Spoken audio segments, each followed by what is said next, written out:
Good afternoon, everyone. Jim Godfrey, the chair of the CAC. Welcome to everyone. Hope you've survived the cold. Thank you for everyone that is here today and those online. We appreciate your time and commitment to this great organization. So let me just start off by, we have a quorum.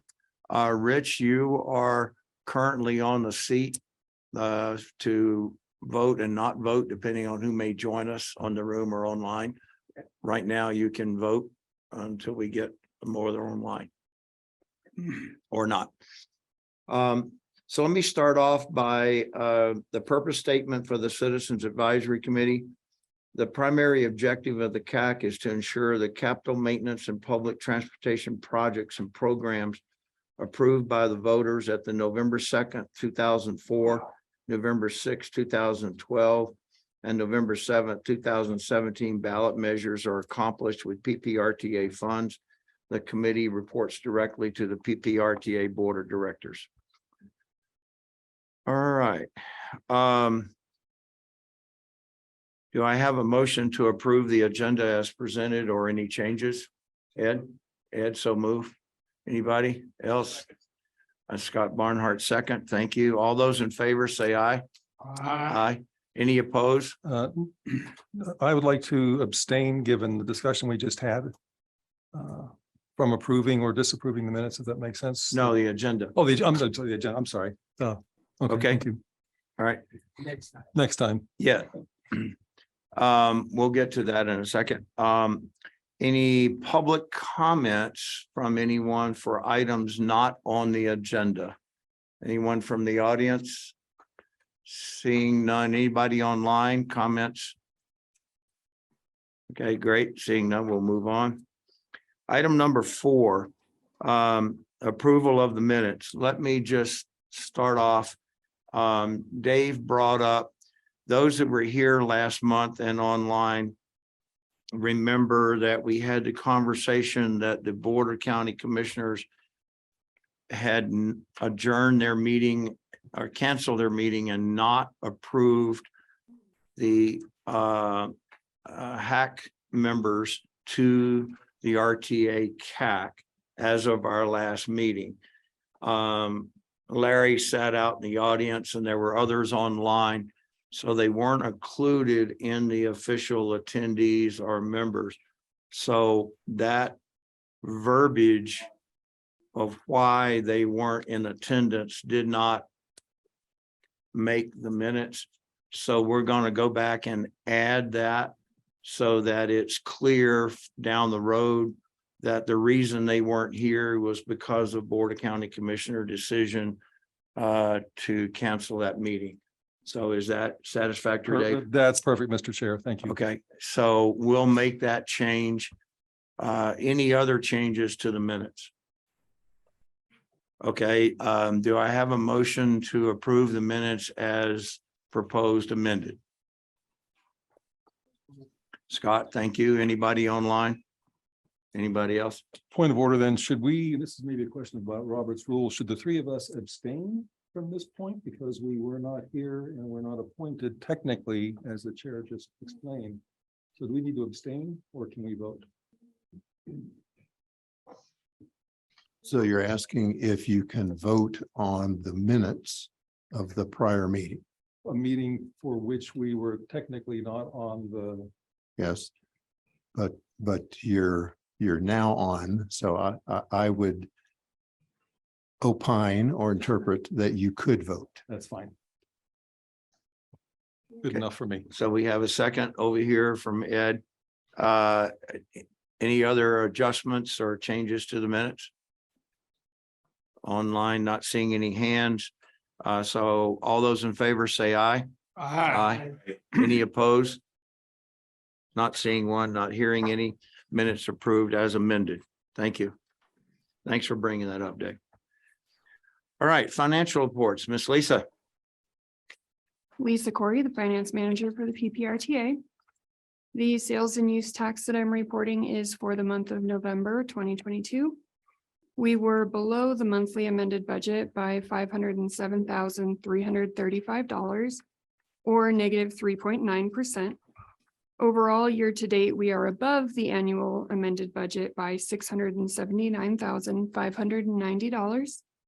November of 2022 revenues exceeded November of 2021 by $262,114 or 2.1%. Any questions? Okay, any questions for Lisa? Based on what I'm hearing on the news and some other folks, it looks like December was a good month for sales and whatnot, so we'll see. Better than November. So So- yeah, we'll see what comes about. So. Yep. Good news. Good news is that even though we had a bad month, we're still over for the year. No problem there in terms of revenue to complete our yearly budget that was approved back in this earlier. So we're on the right track. Item 6A, capital and maintenance, public transportation contracts. Gail, you gonna cover that? Yes, Mr. Chair, Gail Sturtevant, City, Colorado Springs, City Engineer and Deputy Public Works Director. You guys be patient with me. There are 15 contracts to review today. I'm going to try to bundle some of the light contracts together as we go through the process. The first contract is for the A-list project, El Paso Boulevard Bridge Replacement Project. This contract I'm bringing you today is for a change order for engineering services with Alfred Benich and Associate for some additional engineering services we've requested, some legal description, right-of-way plans, and engineering services during construction. The contract value for this project or for this change order is $44,215. There is a location map for this bridge included in your packet. The second contract is another A-list PPRTA project for the West Fillmore over the unnamed channel bridge replacement. That's there near Coronado High School. In that area, this is for a change order for HDR for additional engineering services for easements, additional property coordination, some stormwater, additional stormwater work, preparation for some specialized tunneling efforts that are going to be needed to replace that bridge, in coordination with owners and engineering services during construction. That change order is in the value of $102,345. Gail, just a quick question. The construction that's going on in Kissing Camels, the addition of a whole bunch of homes back there on kind of behind the Centennial area and over Mhm. behind Coronado. Is that going to impact any of the drainage or sewer connections and all that are back there that haven't been, we unexpectedly think about or anything? That you know of? I think that, well, since it works private development, I'm not really as familiar with what exactly is going on back in that area. I could have somebody look into that for you to get back with you. Just you're aware of it. I'm just curious if there was any drainage issues that were going to be created by some of that may impact.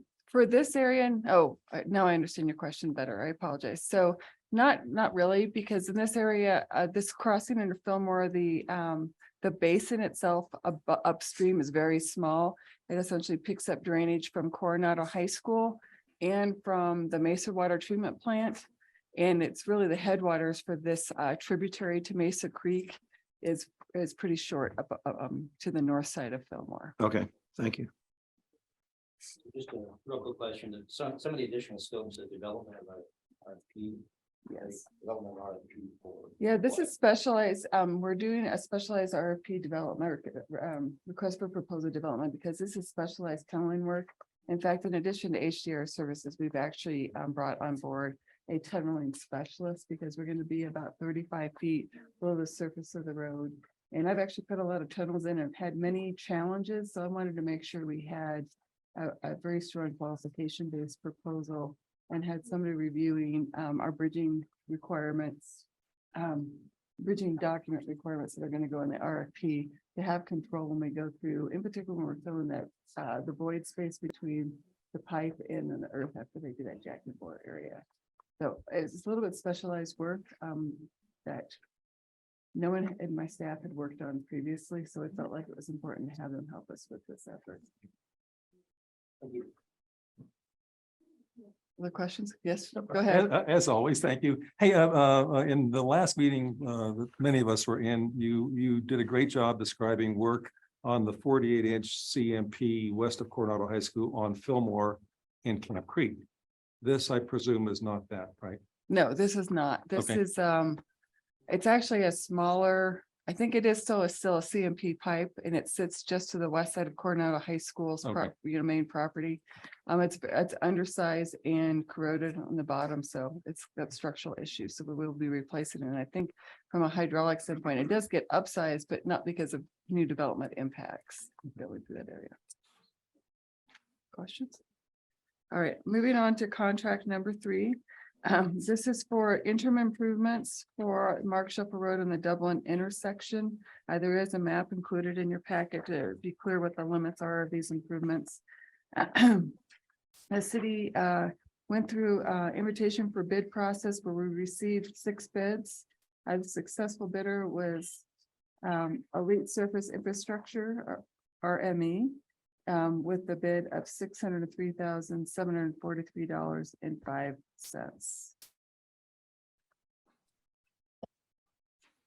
Gail, just a comment. Oh. You always make a great presentation.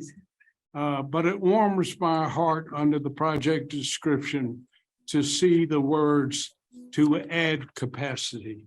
I wish I would see that in everything that we build. Thank you. Thank you, Richard. Gail, question on that project. You had talked, and I'm not quite sure it's this project or additional Mark Shuffle work. You had talked about having to close down part of Mark Shuffle, or it would be recommended to close down to speed up the construction process. Are you going to have to do any of that in this particular project area? So during the construction of these interim improvements at Mark Shuffle in Dublin, there's going to be construction phasing, but right now we're not anticipating closures. If you look at transportation network in that area, Dublin is really the only true way out of Banning Lewis Ranch. So we've got to make sure we've got access through there. When I spoke previously about potentially some closures on Mark Shuffle, that's actually for the larger Mark Shuffle project that we're working on.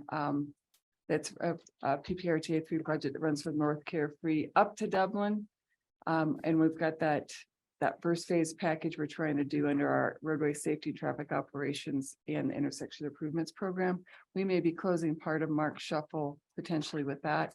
We just I think you guys missed this last month. We did get a construction company on board under construction management, general contractor contract. It's Kramer North America is on our team. So we're working through some of those discussions right now with them.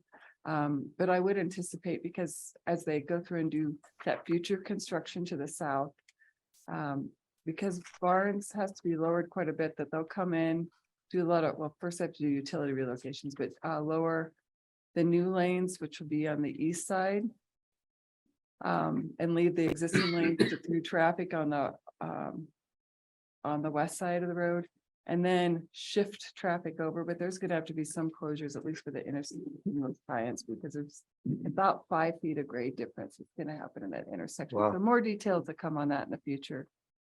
I said Barnes, is 5-foot grade at Barnes difference. Yes.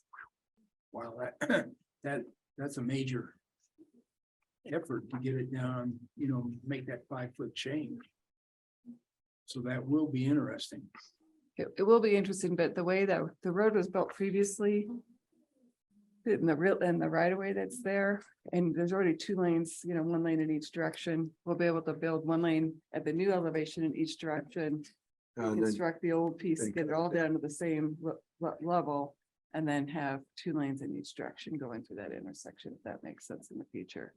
I need a whiteboard. Yeah. But anyway, does that answer your question? Yes, it does. Thank you. The city's 4th contract for your consideration today is for the 2 pedestrian sidewalk project programs we have within PPRTA. We at the city refer to it as the sidewalk infill program, but it's the pedestrian and school and neighborhood pedestrian improvement programs. This change order that I'm bringing for you actually covers change order 4 and 5. Change order 4, somehow between city and even with the staff's effort at PPRTA, we must bringing that to your attention. But it was a $600,000 add to Even Pricer for 2022 work under change order 4. Under change order 5, it's a $800,000 add totaling up to 1.4 million for both 22 and 23 going to Even Pricer. They have 2 more option years left in their contract to provide those services for us, and we have unit pricing for those efforts. So we put these contracts in place so we can go and have them fill in the missing sidewalks as needed.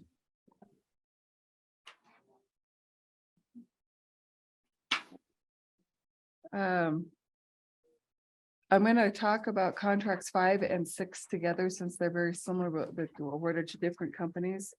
The city went through an RFP process to get additional asphalt overlay contractors qualified and under contracted to work under PPRTA funded maintenance efforts. City went through an RFP process. We received 2 proposals.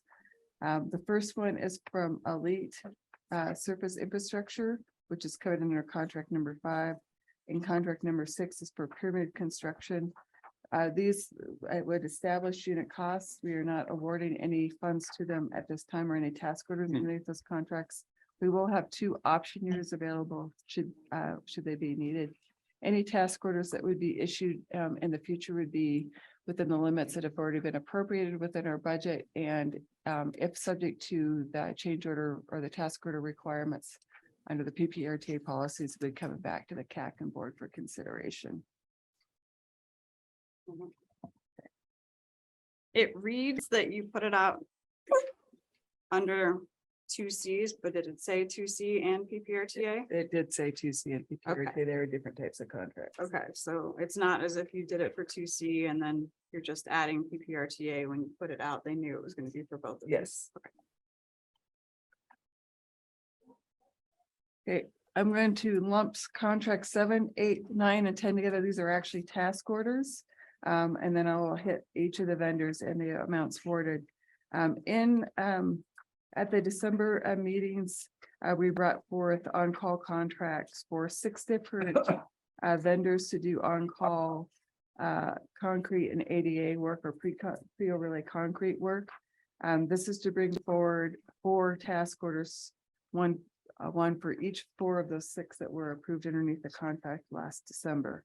The first contract or task order would be for Eagle View and $486,384. The second and contract number 8 would be to HCD in the amount of $1,182,800.40. Contract number 9 would go to Lucky Dog Contracting for $2,009,045. And contract number 10 would go to Integral Consulting Services for $1,100,230. And this is to provide, again, pre-overlay concrete work with for PPRTA maintenance activities. I got a question now. Okay. How did you figure out who got how much money? Would you like to answer that question, Corey? As opposed to just going, you guys get a quarter, you guys get a quarter, you guys get a quarter. I'm sure. Some of them don't have it. Yeah.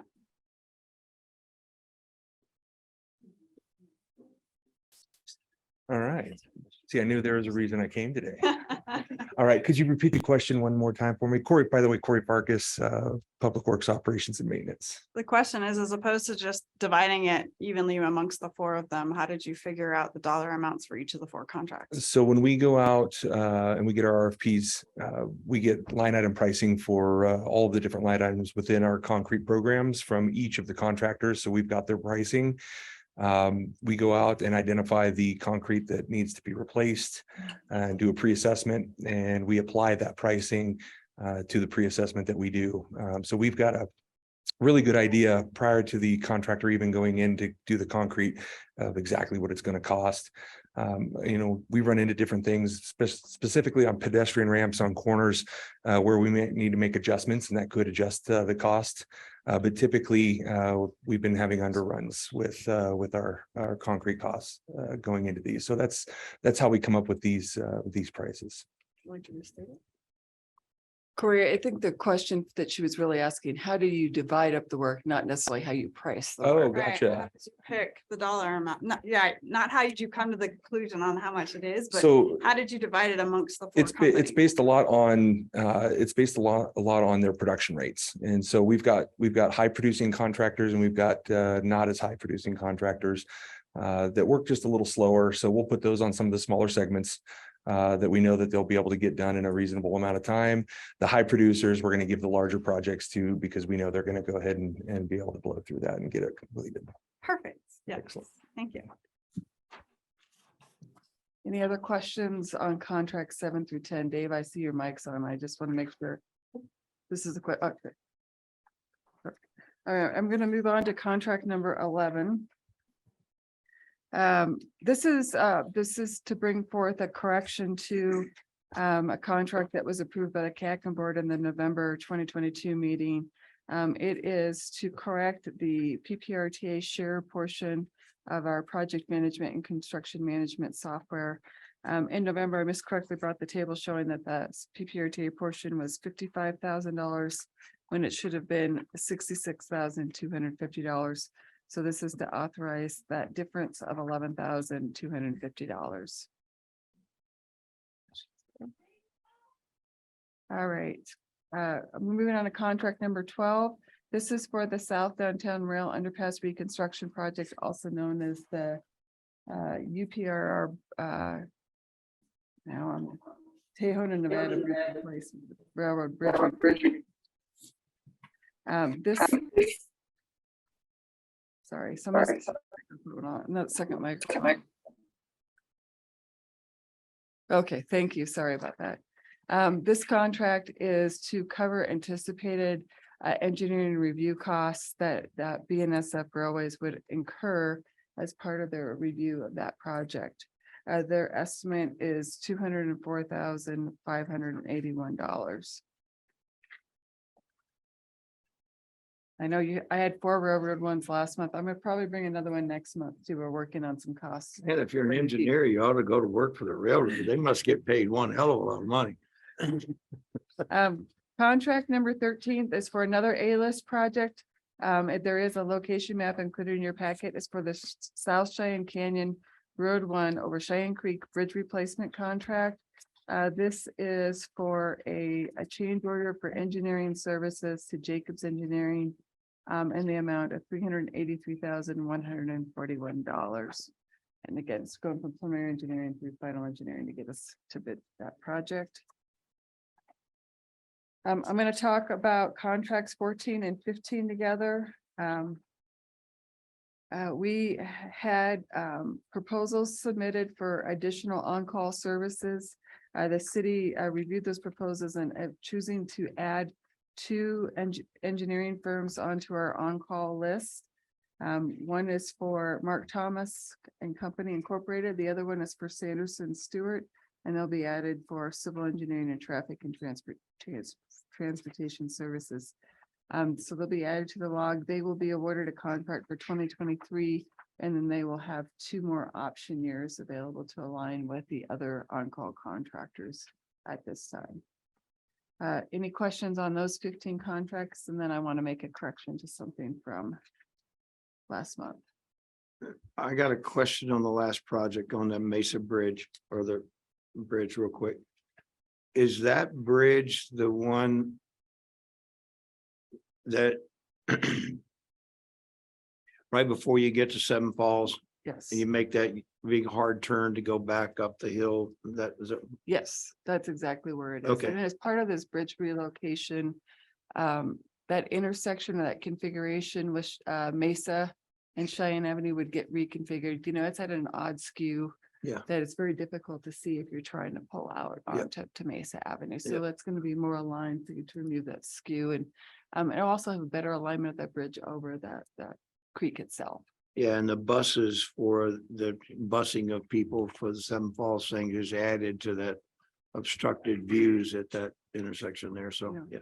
yeah, Good. Okay, thank you. Yeah. Sorry to interrupt. Oh, no problem. I did want to make a correction to a contract I brought last month. It's for that Galley Road widening that I mentioned that last month that has developer money and then PPRT funds paired with it to do some widening to fix that constriction between Babcock Road and Sand Creek. I said last month it was a traffic program, capital funding. It's actually traffic maintenance funding to go and make that correction. So I just wanted to make sure that you were all aware of that. With that, I would be asking for your recommendation for approval and happy to answer additional questions. I have another question. For those that are change orders in here, can we make the assumption that contingency has already been spent? Like, do you go through all of the money that's in the contingency first, and then when it gets to the point that it's a change order? So we carry project contingency, but it's not. So we carry project contingency that is not included in our contracts up to the point where we get to construction. When we get to construction, we have force account line items or minor contract revision line items that would be included in the contract. So this is really requested money that we've already budgeted for the project, but not encumbered in any kind of contract mechanism previously. Okay. Right, any questions for Gail? Scott? I'm going to recuse myself because I was involved in item number 3. Okay. Thank you. All right, do I have a motion to approve the city's submission of contracts? So move, Dave. Do I have a second? Anybody online? You're still good. Second for Rich. Okay, thank you. Any other discussion, questions? All those in favor of approving the city's contracts, say aye.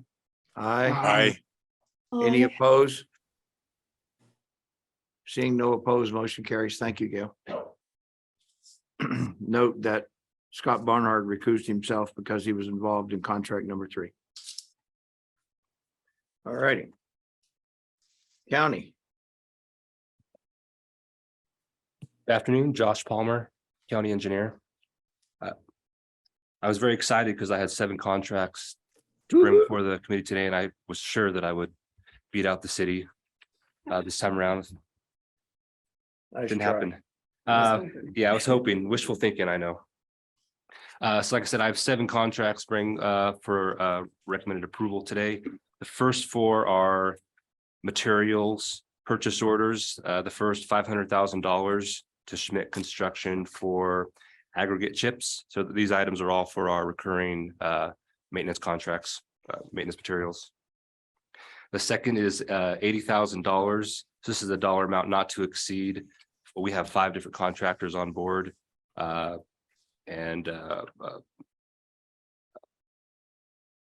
Purchase requests will be made dependent on material availability and pricing.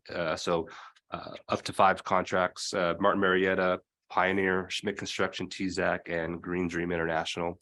Again, this is for a dollar amount not to exceed $80,000. The fourth is for crack seal material. That was for a purchase of aggregates. The third one is purchase order for materials for crack seal material, $60,000 to Maxwell Products. And the fourth is for our asphalt material, chip seal oil, for $1 million to Suncor. Josh, before you go into your other projects, just a question on the aggregate steel. Has the issue regarding availability to the mines and stuff for the aggregate and stuff that it was going on over the last year or so, has that been settled, or are you noticing because they're having to transport further longer distances, the cost of the aggregates going up? It's going up slightly. We've been lucky in our negotiations with so I think for our aggregates, we're in our 2nd year of our renewed contract. So we've been pretty consistent with our pricing. We've been fortunate. Now if we have to renew after year 3 or up to year 5, we could see some impacts then, but we've been pretty consistent in the pricing that we've received. Okay, Scott. On the chip seal oil, do you know if the Suncor refinery shutdown is going to impact the availability of that in the time you need it? We were worried about that, but we haven't got any indication yet from them. And that was my question, Josh, is how soon will you need that chip seal oil?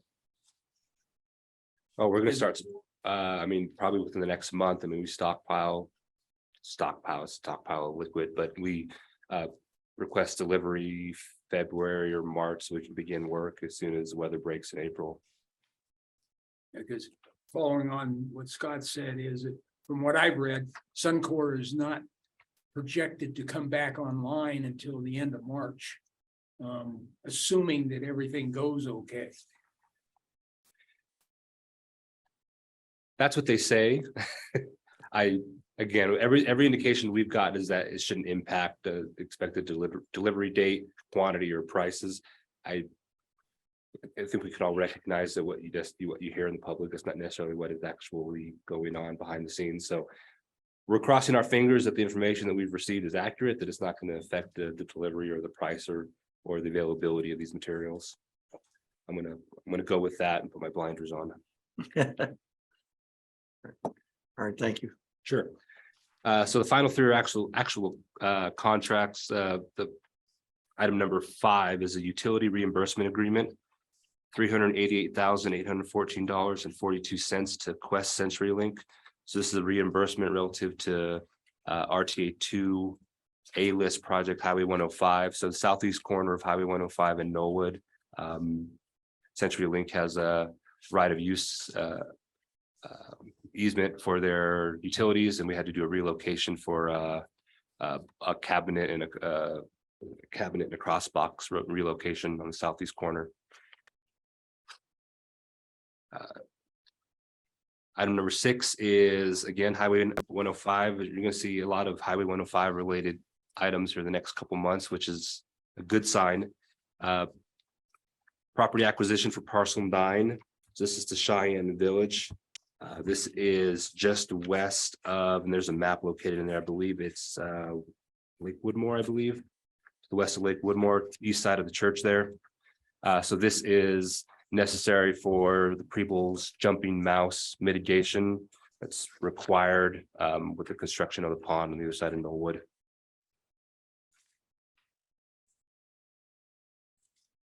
And the final item is a contract in the amount of $839. So the property acquisition, $252,000. So this was the assessed value, and there was no negotiation. They accepted the fair market value recommendation for $252,000 for parcel 9. The final item here is scour protection for Janitel Bridge in the amount of $839,151.50 for TZAC heavy equipment. So Janitel Bridge, so this is Fountain Creek under Janitel Road, just south of Las Vegas Street. A couple of years ago, this bridge was identified as a scour critical bridge in unincorporated El Paso County. So on the north side, the North Pier, the stream is kind of shifted and damaged the structural integrity of the north end of the bridge. So under the conditions in the board policy for bridge maintenance, this is a maintenance project that we want to award to TZAC. And maps and information is in the packet, and I'm here to answer any questions that you might have. Mr. Chairman. Yes, sir. I am delighted to see a few things done on Highway 5. I have been concerned about that ever since I joined the PPRTA.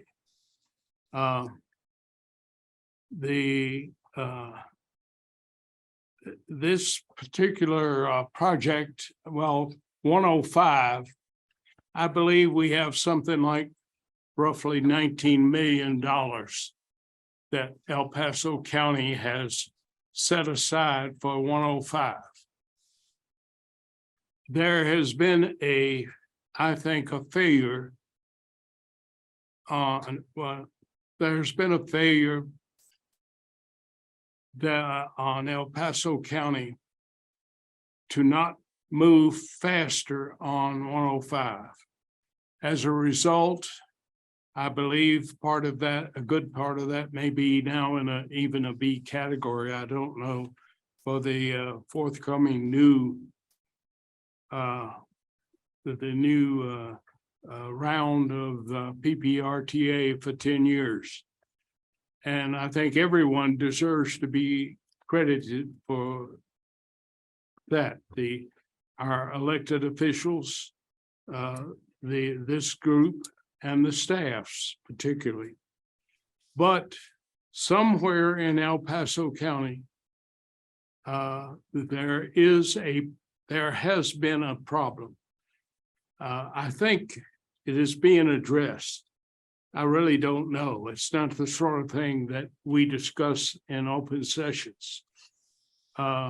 Certainly not here, or certainly not in the former Highway Advisory Commission. We did ask questions, a lot of answers we didn't get. But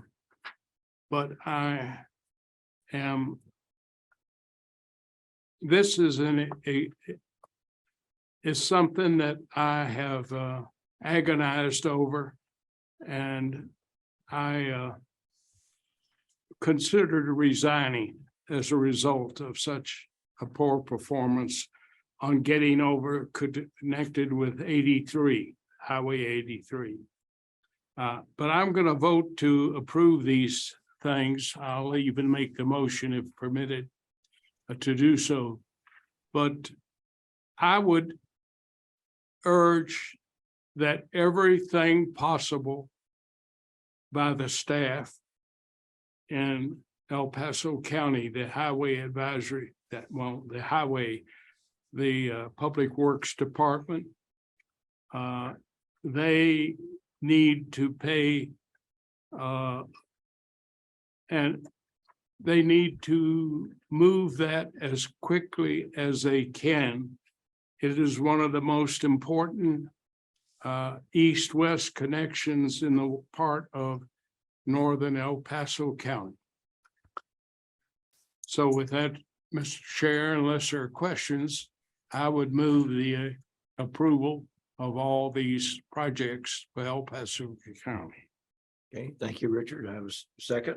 I would offer a second, along with gratitude to Richard for staying with it and having confidence in staff to the point where they can, and I think are accelerating their projects commensurate with not just your expectations, but all of our expectations, Richard. So thank you for your comments. Thank you for staying with us. And thanks to the staff for the great work.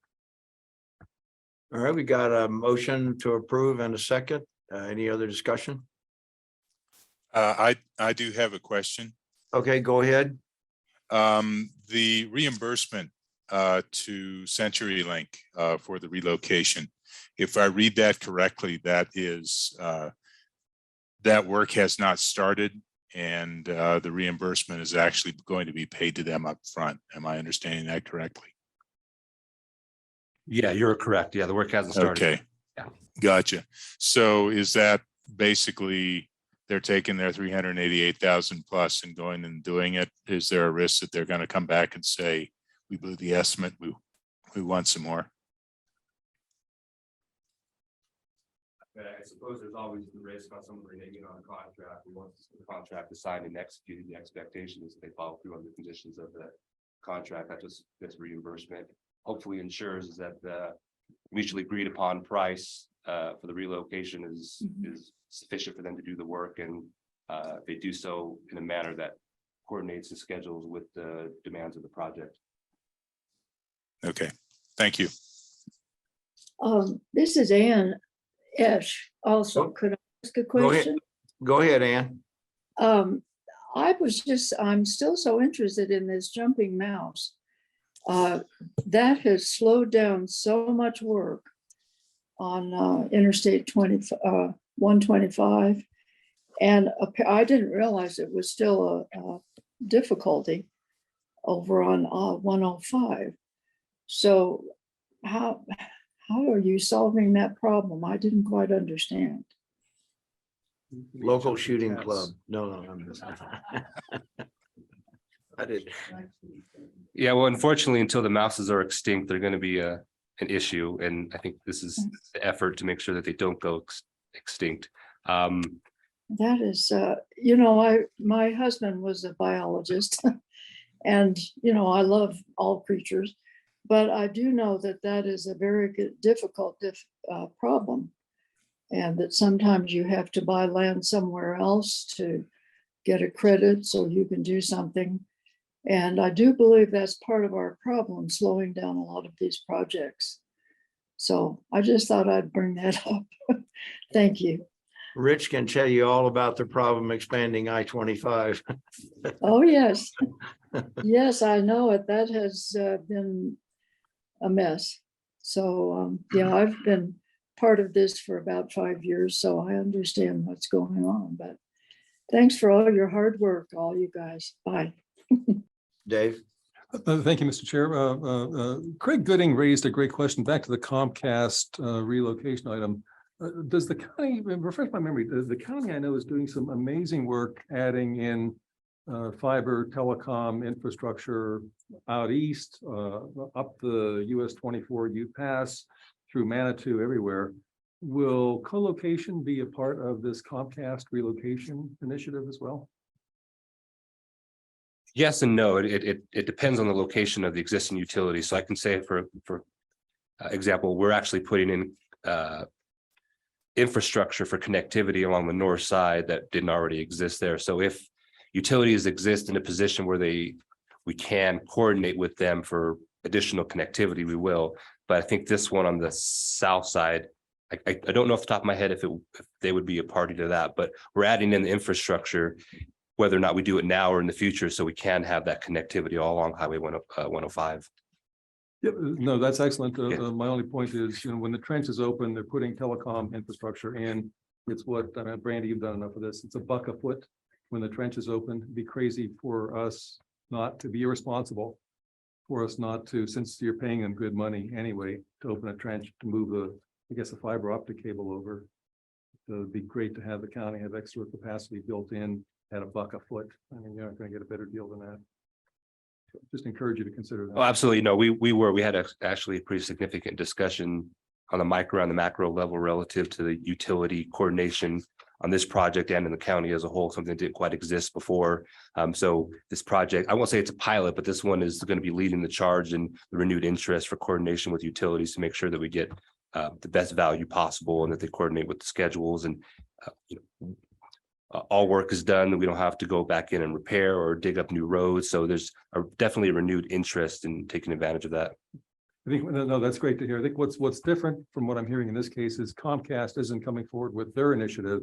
You're paying them good money to dig a trench to move their telecom infrastructure over. And it's your money. I would argue it's your trench, and it's your excellent golden opportunity to co-locate with them while they're there. Oh, absolutely. Very good money that we're giving them. So if we're going to pay once for it, let's take advantage of the work that's being done that we're paying for.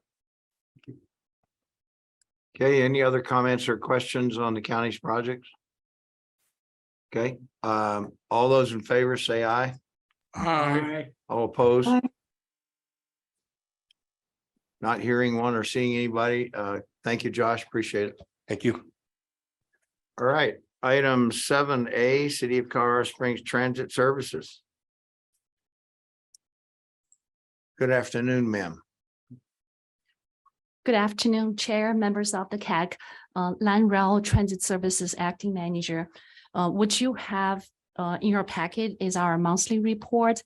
I'm not gonna read all the pages, but just in summary, our fixed route with the December ridership that we completed the year with about 68% ridership compared to 2019 pre-pandemic level.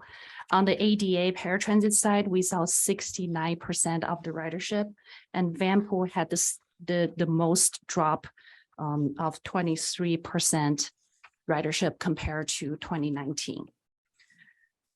In your packet is also a report that we included at the board request, and with the CAG comment last month, we continue to include this frequency report. The first table, it's called Frequency Route Ridership Comparison Report. It lists all the transit routes that ran at the same frequency in 2022 compared to 2019. This report, the numbers included in this report are very similar to last month's information. The only update is the 2022 ridership is now actual ridership that we saw instead of the projected back from November.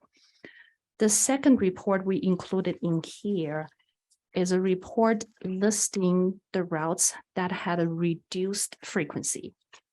One question that did come up last month was, is there any relationship between supply and demand?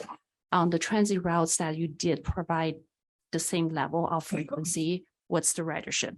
So from the first table, you could see it's about 72% ridership that we saw on the same level of frequency, same frequency route. And in the second table, the ridership is only 58% from the transit routes that we provided at reduced frequency compared to 2019.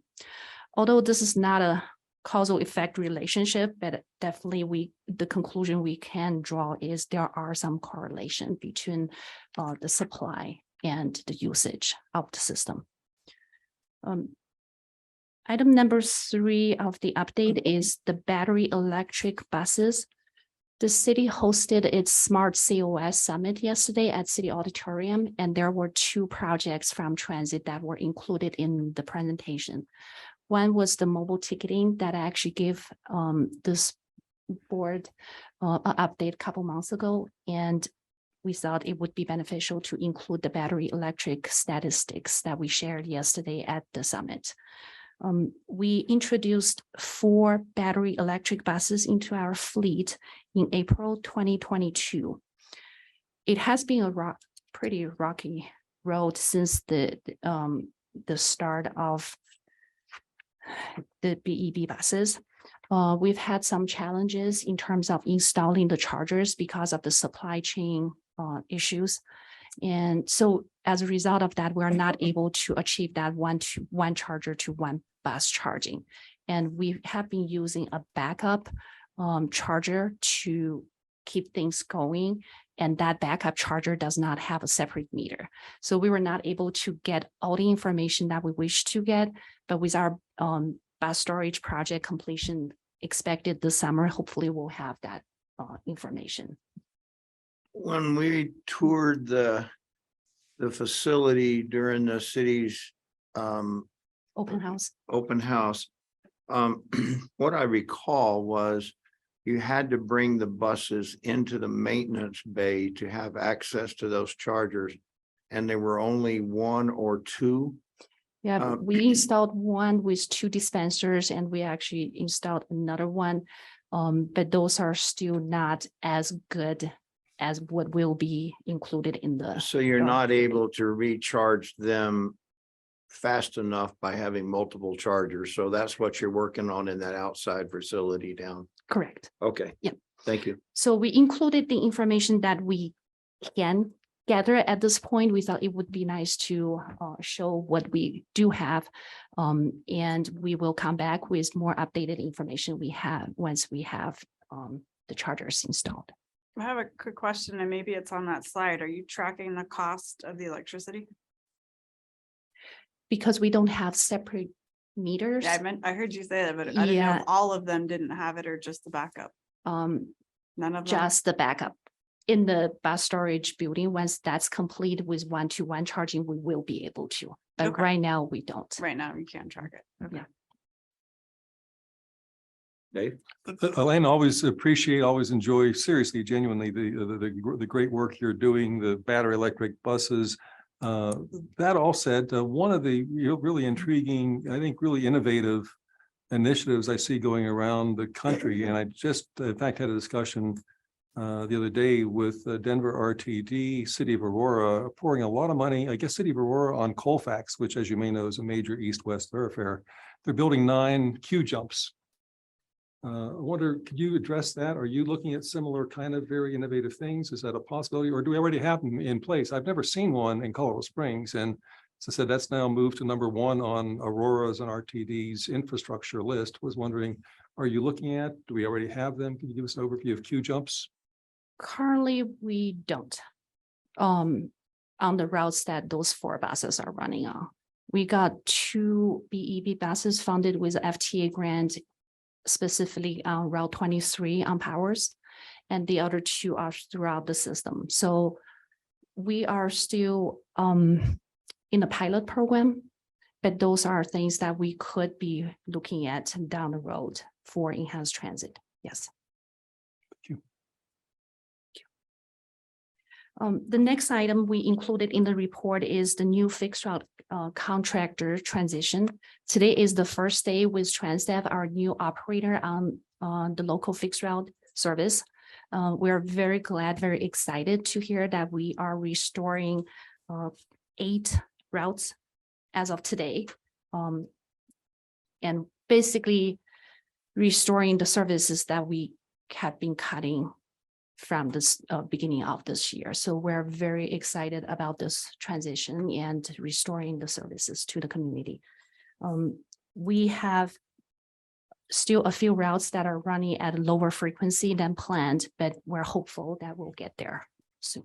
Did they make progress in solving the driver shortage issue under the new contract? Have they?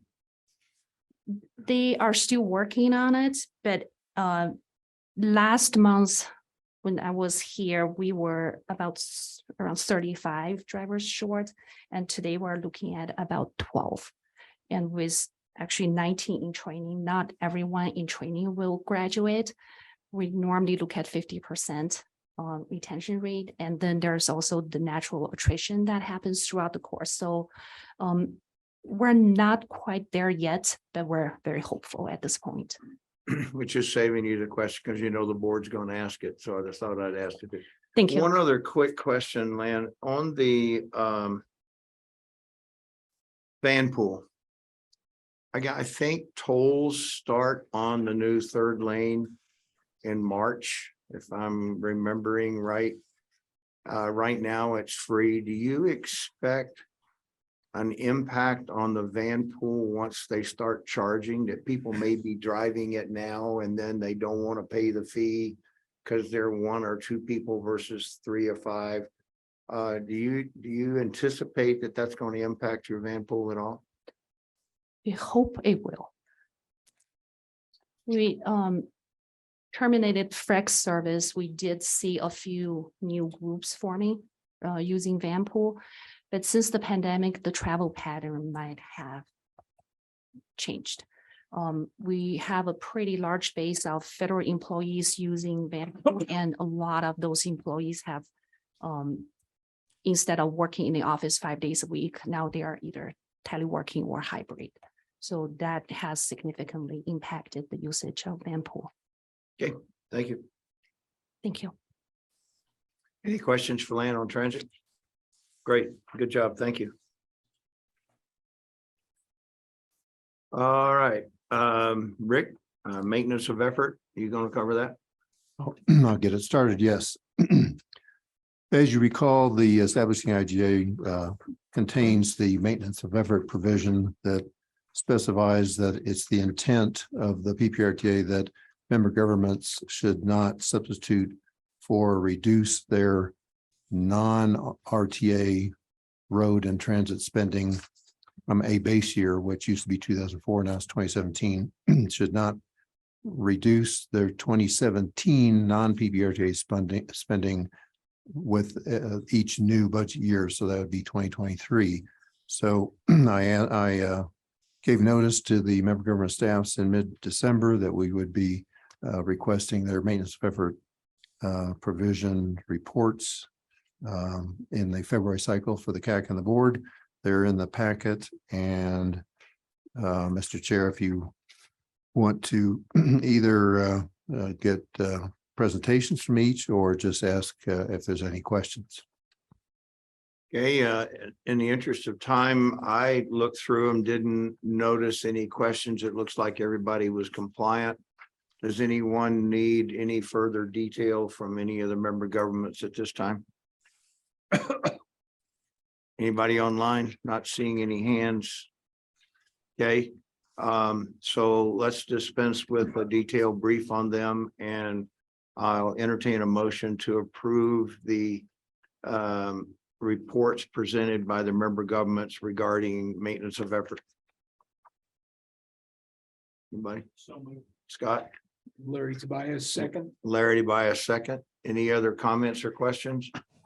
All those in favor say aye. Aye. Any opposed? Okay, great. Thank you. Thank you for all the staffs for making that report easy. All right, City of Colorado Springs request to revive port policy 12. Ms. Gale, you gonna do that one? Gail Sertivant, City of Colorado Springs. The city is requesting that we add 4 capital projects to PPRTA policy 12, which establishes the change order requirements that need to come forth to the PPRTA CAC and board. Those 4 projects are for the Black Forest Road improvements from Woodman to Research, Academy Boulevard from Bijou Street to Airport Road, and the Academy Boulevard improvements from Fountain to Milton Proby Parkway. And lastly, but not least, the Circle Drive rehabilitation project.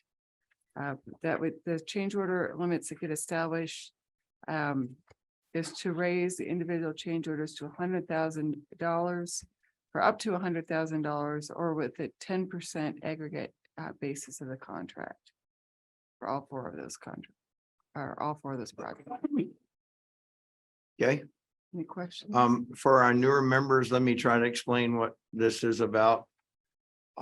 There is a policy that limits the amount of the change order that can be made without coming to the CAC and the board for a vote.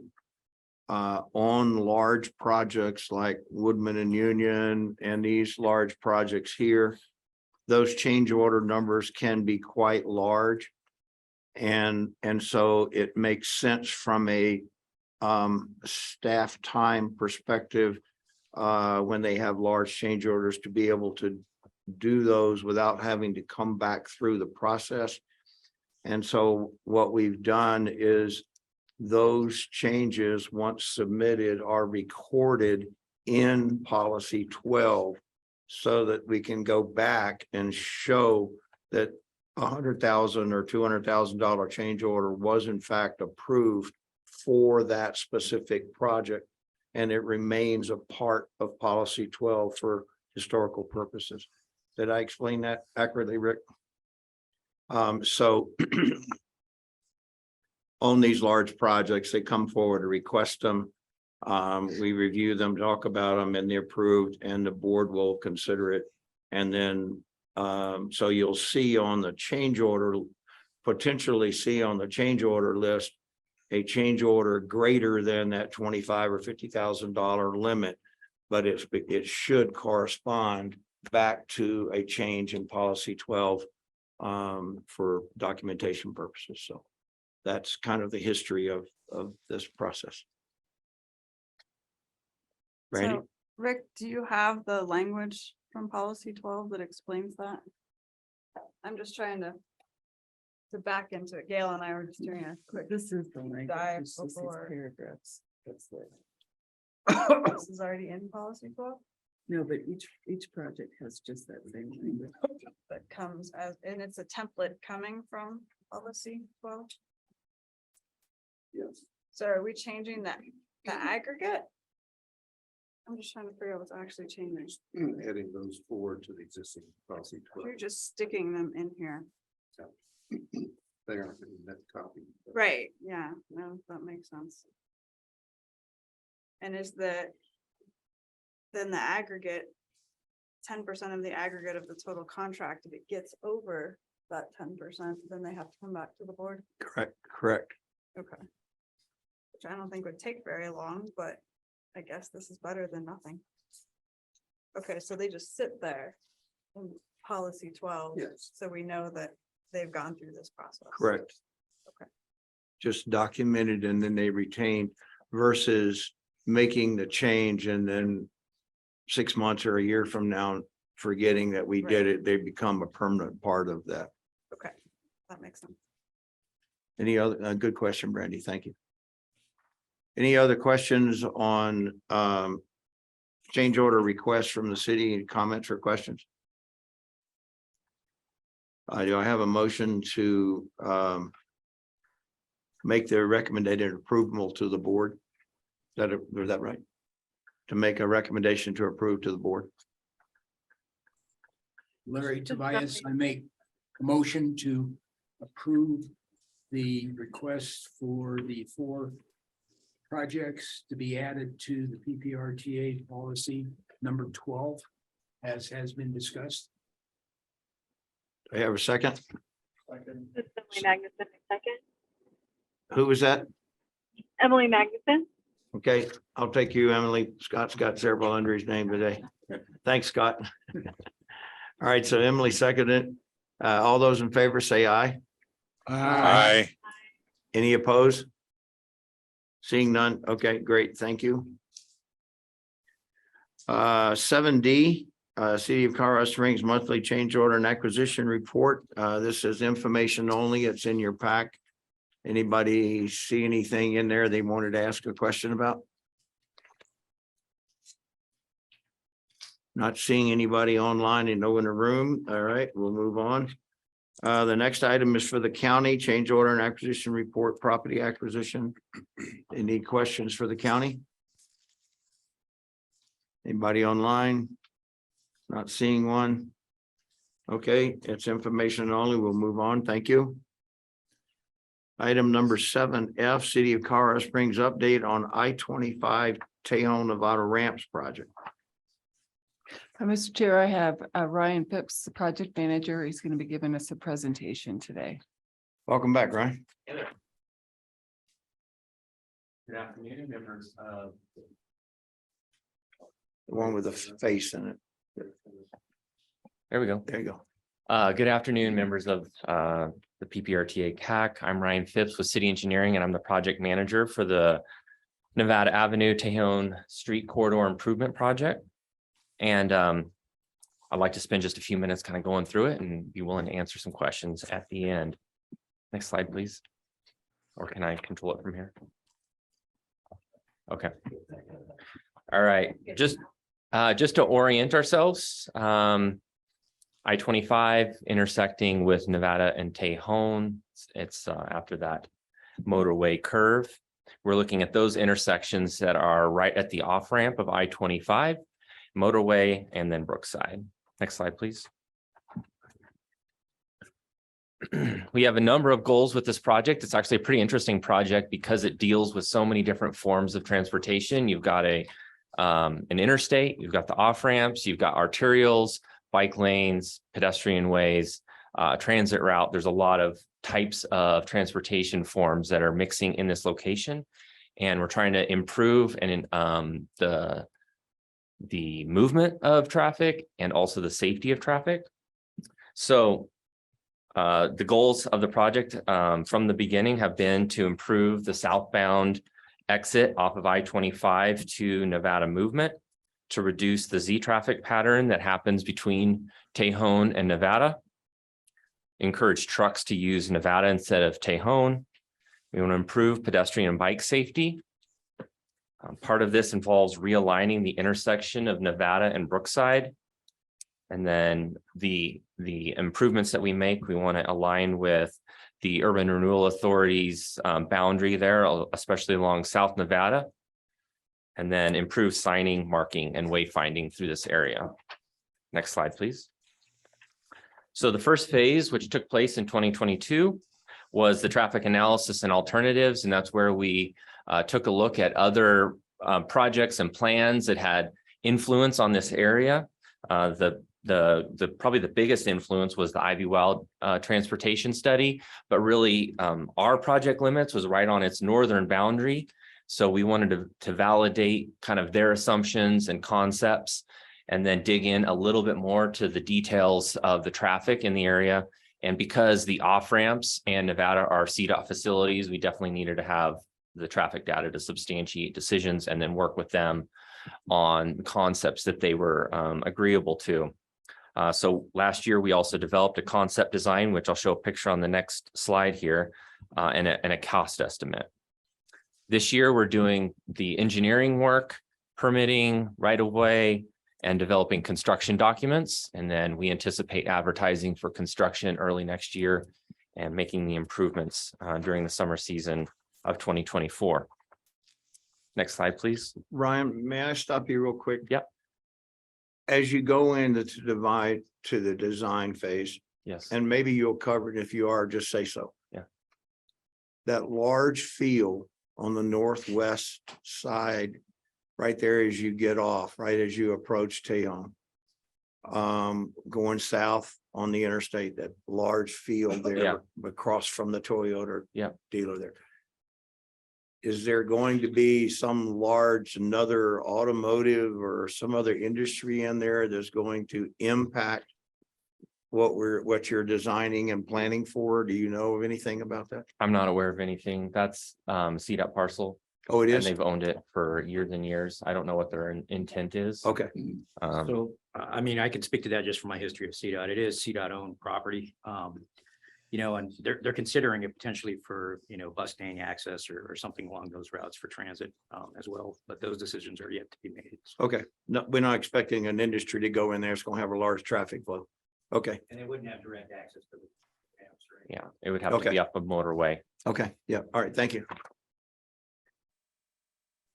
All right, this graphic shows the boundary, basically the 8 intersections between the northbound off-ramp intersections of Tejon and Nevada, the southbound off-ramps, motorway, and then Brookside.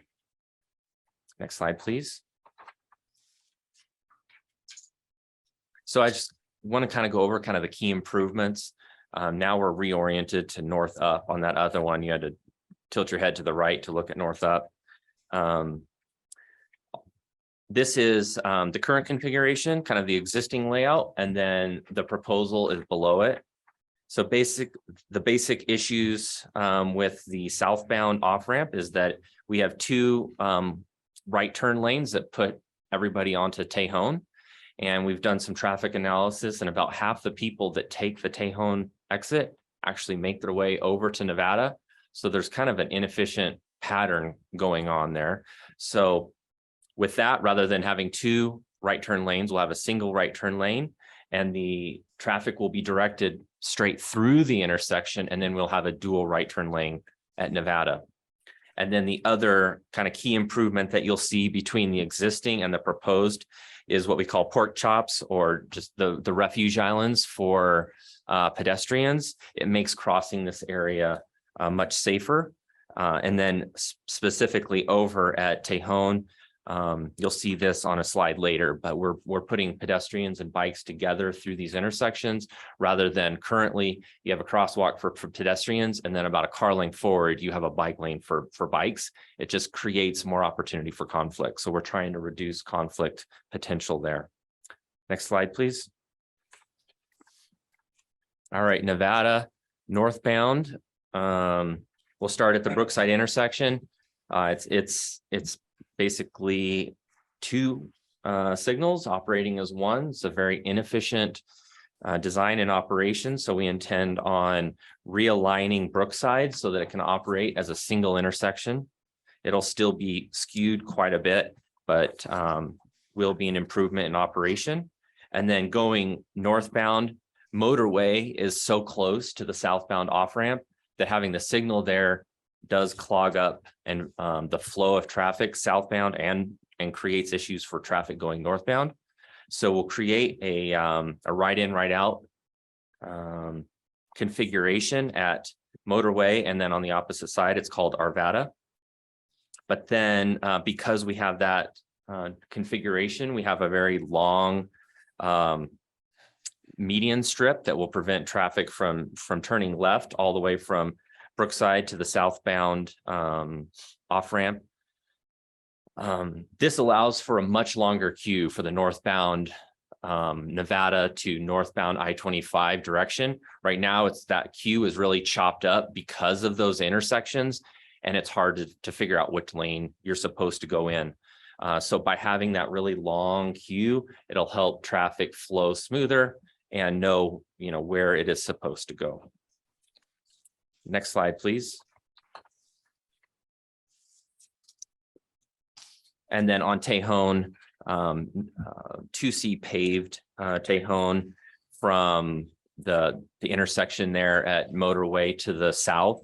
So we really don't actually have too much work on Tejon other than kind of these non-motorized improvements. Like I mentioned before, we're combining peds and bikes through the interstate off-ramp configuration, try to eliminate conflict points, and then we put them back into the on-street configuration at Motorway in a more protected type of environment.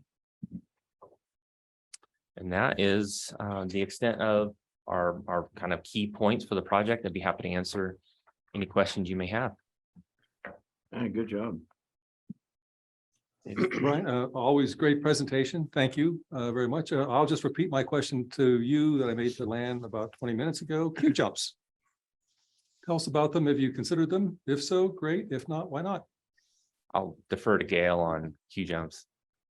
So What do you I say? want to let you know that we're working on, and Lane may want to jump on this, we're working on enhanced transit options on several locations. And part of that enhanced transit is going to be looking at Q jump opportunities.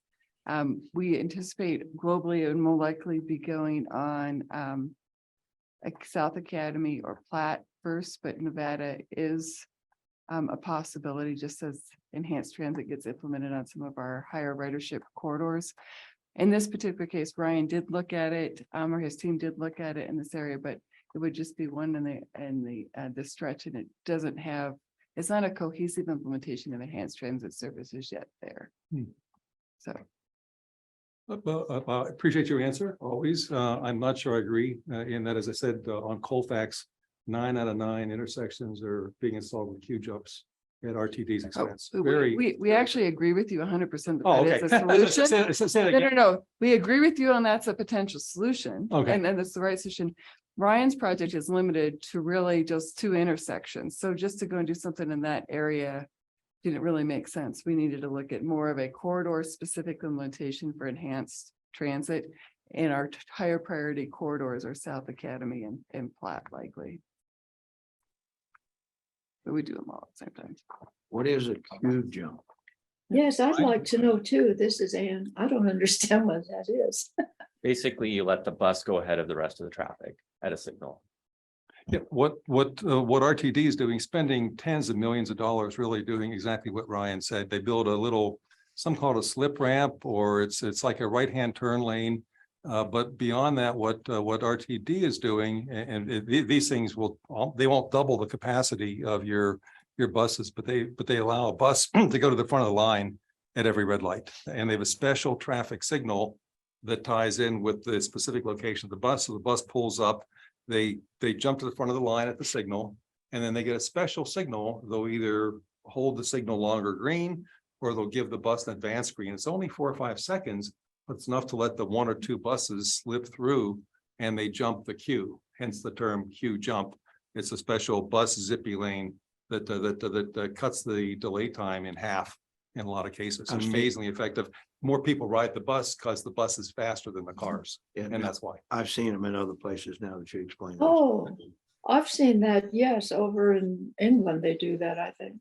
In fact, and to your point, they stole the idea from Europe. Exactly. It's all over Europe.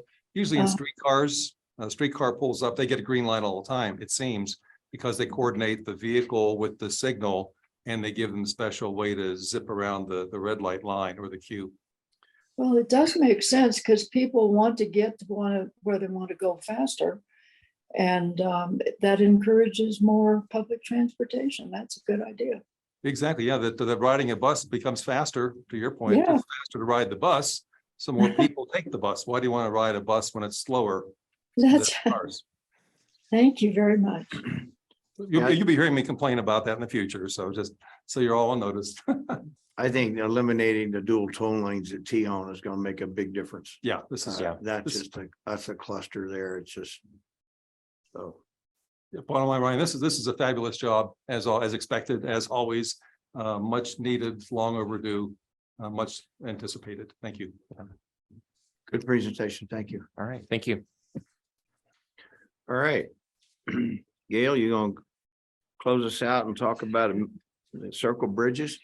Yeah, so Academy Boulevard reconstruction, a Circle Drive bridge replacement. So at last month's PPRTA board meeting, Councilor Avila asked that I come with an update just where we are in construction for those projects. There's actually 3 projects. We refer to the 2 phases of Academy, both north, south phase. So if you can go to the next slide, please. So the north phase of the Academy Boulevard improvements runs from Bijou to Airport Road. We have pre-construction activities going on today. We are in construction. It just, you don't see tons of traffic cones, tons of lane closures. The focus has been on utility relocations. We had a gas line that needed to be relocated, and then part of that, it was a water line also had to be replaced in the Airport Road intersection. There's also potholing and construction surveying. They're starting to set some barriers. The overall project itself for this phase and the south phase for Academy is going to be to rebuild the pavement, add a new asphalt wearing surface, put new sidewalks and shared use path, intersection improvements. We're going to be adding street lighting, signing, and then there's some other utilities so there, plus along with stormwater improvements. Next slide, please. The south segment is another PPRTA. This program runs from Jet Wing to Fountain. It's actually really what we refer to it on the ballot as Milton Proby Parkway, but how it ties in is there at Jet Wing. Pre-construction activities going on there, but again, it's stuff that you don't see a lot of activity. And again, similar kind of improvements are going to happen. The other thing they're going to do, though, there's some bridge improvements, in particular pedestrian railing over the Sand Creek Bridge, and that's in that particular segment. And then just to give you an idea, so it's, for the north segment will be continuing in pre-construction through the end of the month. There is an open house scheduled for both projects. In fact, it's schedule's just been finalized for February 16th at 5 p.m. If you're interested in participating in that. We anticipate the contractor you start seeing him mobilize in that north segment later in February as the weather allows. And we anticipate that construction on the north segment to run through November 24. South segment, we anticipate and mobilization closer to March to April timeframe for that, and the construction continued on that till April of 2025. On the Circle Drive Bridge project, and if you have specific questions, Ryan's still here, you might be able to ask him. But the scope of this work is to replace 4 68-year-old bridge structures, the 2 that go over Fountain Creek and the Pikes Peak Greenway, and then 2 that go over Las Vegas Street and the railroad tracks. It's also going to include some widening on Hancock Street below those bridges to add for some additional width that's needed, both for future transportation, but really for some bikeway improvements and pedestrian improvements in the future. And then we'll include relocation of 3,700 linear feet of water line. The project right now, we do have a construction contractor in place. We are going to be starting some pre-construction activities, but one of the things we're doing right now is finalizing a 3-party agreement with the Union Pacific and BNSF railroads. Next slide, please. And last but not least, gives a little idea about those pre-construction activities. So Ryan and his construction management team are engaging in routine meetings with a construction contractor. They're going to start establishing traffic control here towards the end of the month, and then getting in clearing and grubbing in March, and then start doing work outside the rail limits as they are able. Anticipating we're going to finish that agreement with the railroads in the third quarter of 23. We'll get in earnest to construction. Construction for those replacement bridges are anticipated to happen in 3 phases. And in fact, if you want to go to the next slide while I'm explaining this, phase 1 is going to be to construct new parallel bridges for future eastbound traffic. So you can see in that top image, north is actually to the top of the slide. The green is generally the alignment of the new bridge, and that bridge will sit south of those existing 2 bridges. So the bridges are anticipated to stay in place. The second phase that will be demoing and replacing the existing westbound lanes. So you can see that in purple. And then the third phase, that will be demolishing the existing eastbound structures and then doing that work on Hancock below. And that's really just a summation of what's going on with construction activities now and what's anticipated to happen over the next couple of years. Scott? Gail, on the Academy project, particularly the south segment, something we've heard for a long time is that it's very difficult for pedestrians to cross Academy, especially if they're getting off transit. There's a long way between signals. I know this is more a repaving project, but is there anything being done to try to improve that situation? So in particular, yes, the answer is yes.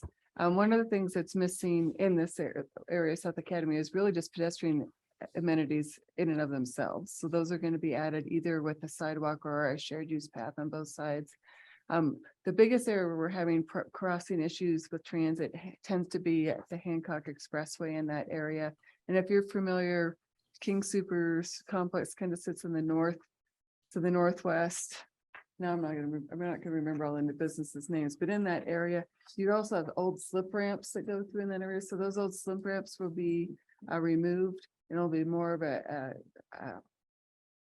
90-degree, I guess, more conditional intersection configuration with more signalized crossing. So shorter distance, more pedestrians. That's actually one of the areas where we've been looking at some signal modifications, particularly with some advanced detection. Not advanced detection for vehicles that we talk about sometimes, but detection for pedestrians and bikes in that area. Because it's also a part of the city where we have the highest number of folks that are dependent on either transit or bicycle movements like that. So we want to be able to time those signals. So we're looking at technologies in there and putting those in place in that same area. And we're planning on, there's also not street lighting in that area because it's, transit route. And again, a lot of bikes and people walking in that area. We're adding street lighting through both segments. Just two comments. Have you got a thank you note from the Colorado Springs Police Department on how your obstruction traffic is slowing down drag racing? Good. No, but they should send me a thank you note. Yeah. Just for some of the newer members, every now and then you'll hear comments from folks of how that this was not supposed to be a new bridge. It was supposed to be a rebuild. And early on in their study, it was a cost benefit analysis in terms of the structural integrity, that this was cheaper in the long run to do a reconstruct. So you may hear a criticism down the road from other people that this was supposed to be a rehab, and so just for your information, this is the cheapest, best way to go. So yeah.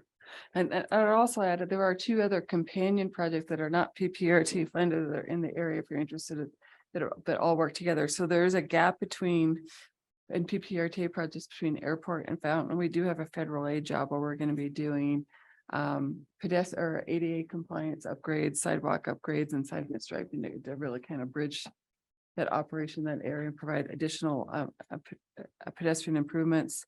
And then we have another project on Hancock Expressway that runs from Academy on the east side to Sand Creek.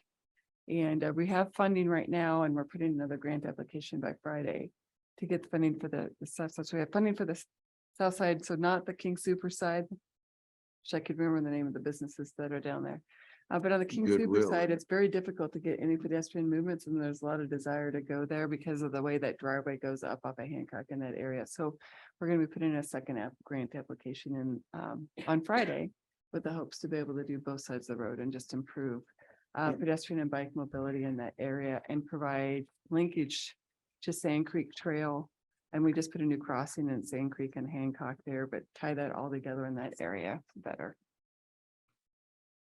thank you for that information. Any other questions, Dave? Speaking of South Academy project scale, again, great overview, incredibly well developed information. Talk to us about the CDOT project at South Academy and I-25. Maybe that's more in Josh's bale of can of worms than anyone else. The question, really, the reason for my question is I've gone through there now 3 times And I know Richard, for example, loves to talk about projects near and dear to his heart.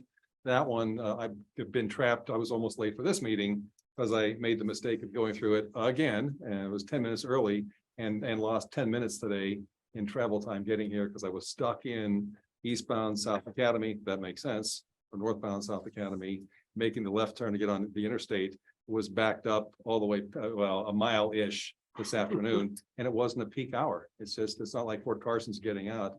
It's always awful. Is there something that operationally you could pass along to the state to look at that or have somebody pay more attention to reducing queues in that area? I mean, I can make suggestions or recommendations to them, I suppose. But we've been doing our best to be accommodating to, they've had a lot of obviously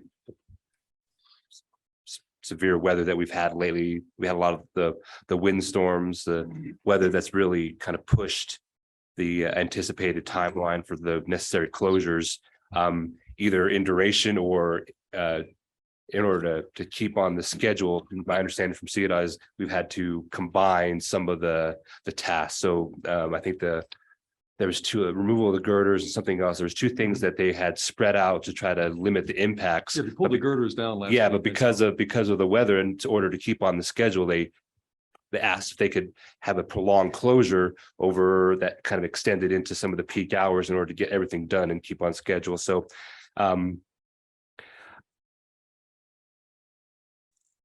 my goal is as long as, and this honestly, this is the first feedback that I've heard either way, so I appreciate it. I was maybe naive in thinking that we've done such a great job of phasing and with public information that didn't affect anybody.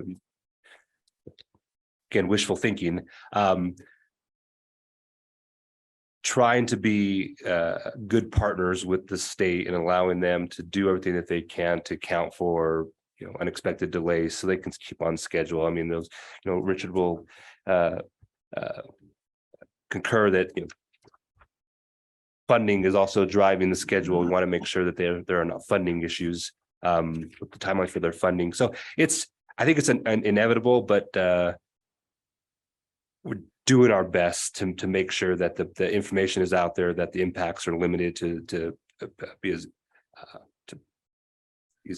impactful as possible. Not a great answer, I understand. Thank you. Was there any other questions besides the impacts for the closures? Okay. No, just it would seem that, and I'm sure there's no simple answer there, but I didn't have a stopwatch. I had a stopwatch. They're running about a 200-second cycle on the signal at I-25 and South Academy. I mean, it's bad, and it's only gotten worse. I was late for luncheon yesterday. Over the weekend, I went through and didn't realize that the Academy was so closed. You've got to go to Fountain to come back to Academy. It's a 10-mile detour over the weekend but it's a good reason. They're pulling the girder down, so they're doing a lot of work. They're doing the best they can, but I think for perhaps a traffic ops person to look at what's going on, big picture, Fort Carson rush hour, you don't even go through there when there's 22,000 GIs getting out of Fort Carson because it's fully saturated and it's 4 signal lengths long, 15 minutes only every day. We could probably do, I think I can talk to the folks over there at CDOT and with Wilson and see if we can maybe look at some operational efficiencies. Yeah. I mean, long term, it's got to happen, but I mean, maybe in the short term and in the micro, we can look at maybe ways to be more efficient. It's probably going to be a year of this. Oh yeah, absolutely. Yeah. But it's clear nobody's paying attention there. So yeah. Thank you. Yeah. All right, any other questions on that? All right, thank you. 8A, report on board actions. It's a review of the board meeting last month. It's in your file packet. If you got any questions, speak up. 8B, the draft policy on completely funded. Rick, you want to cover the background on this? Yes, sir. The original 2004 voter approved PPRTA ballot, unchanged by the subsequent PPRTA ballot issues, contains the phrase with priority A projects being completely funded prior to use of funding on priority B projects. Since we've been notified by the city and the county that They are hopeful that we will get to some B projects in the 2024 budget. It's timely to try to define how to implement the phrase completely funded. So, and this may get complicated, and it does not have to be resolved today. So, but probably soon, so that the member government staffs can have a board policy in hand when they're developing their 2024 budgets. So Gail and Josh and Lisa and I developed the attached draft.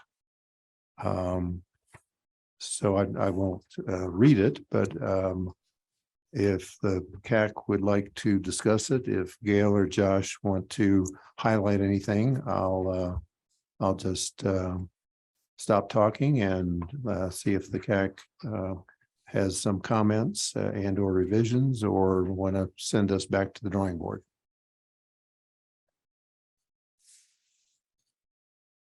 Anyone? Okay, I waited, I promise. The options at the end, you have 1, 2, and then possibly 3. Are those 3 different options to backfill funding? Would we pick one of those 3? Would all 3 go forward? Did you guys flesh that out? Basically, the paragraph that starts, if it's determined there is a need to allocate additional funds, they can, a line item transfer can happen, or a line item transfer can happen from one member government to another, or there's the 7% board reserve that can be used. Is the proposal that all 3 of those are an option, or do we want us to pick one of those? All 3. All 3. Okay. And Okay, so it's- not necessarily in sequence. Correct. Right, but they're all options on the table. Yeah. Okay.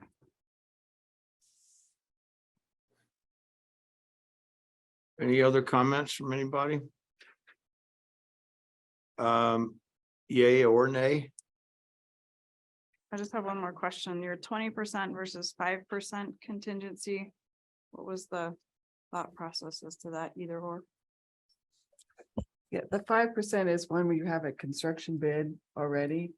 And a lot of times within a construction contract, you have force accounts. We don't see a lot of construction contract changes. So 5% should be more than adequate as contingency within your project. The 20% it's higher because you're dependent on a cost estimate. So it's based on your opinion of probable construction costs and, your known costs incurred at that date once you've developed your plans that far. So there's a little bit more risk exposure. So a higher contingency was recommended. Okay, so there are 2 different instruments that are being used. It's not as if there would be an either or case. It's just when this happens, it's 20%, and when this happens, it's 5%. That is It's correct. not really an either or situation. It's just an is. When it is an opinion of probable cost, it's 20%, and when it's construction bid, it's 5%. And that's correct. So if we were going to have a case, we were going to be bringing forth a proposal that saying our projects were completely funded.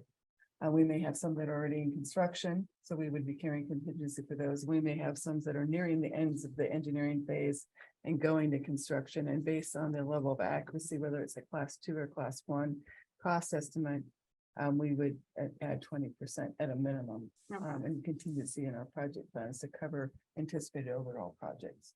So it just depends Costs on that occur. the phase of the project. Yeah, and where they are in the project life cycle and the level of detail you have at that point.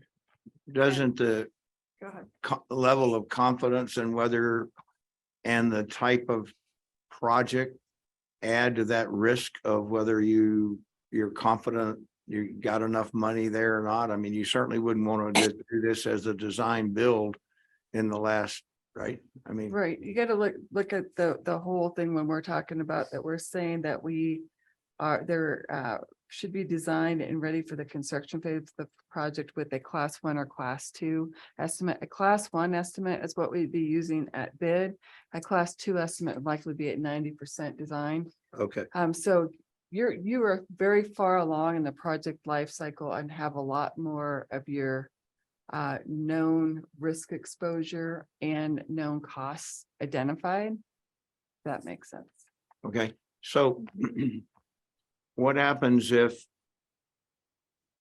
you've got yours or an entity has their projects funded by this criteria, it can take care of it within their allotment, their budgetary allotment that year.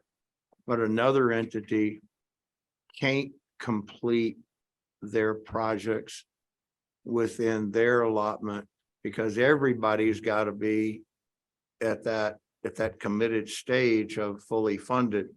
So how does the one that doesn't have it in their allotment get the money to up their ante? So that's why the three options, as Brandy pointed out, are there. You know, that first option is if it was just from the city, in my example, the city had it within their allotted or projected allotment that we could demonstrate things were completely funded. The second option is if I didn't, but I could go to my buddy Josh and say, hey, Josh, can you transfer $1 million that I need for project X and help demonstrate that I'm completely funded? And you were already saying that you're completely funded as well. And the third option is, and let's say it's Manitou Springs, for example, that they, their projects may be done, but they are going to need another $500,000 that neither Josh or I are positions to loan them the money or reallocate our portion to them to help cover that. They could actually approach the board and ask them to pull that $500,000 out of reserve, and that would be the third instance.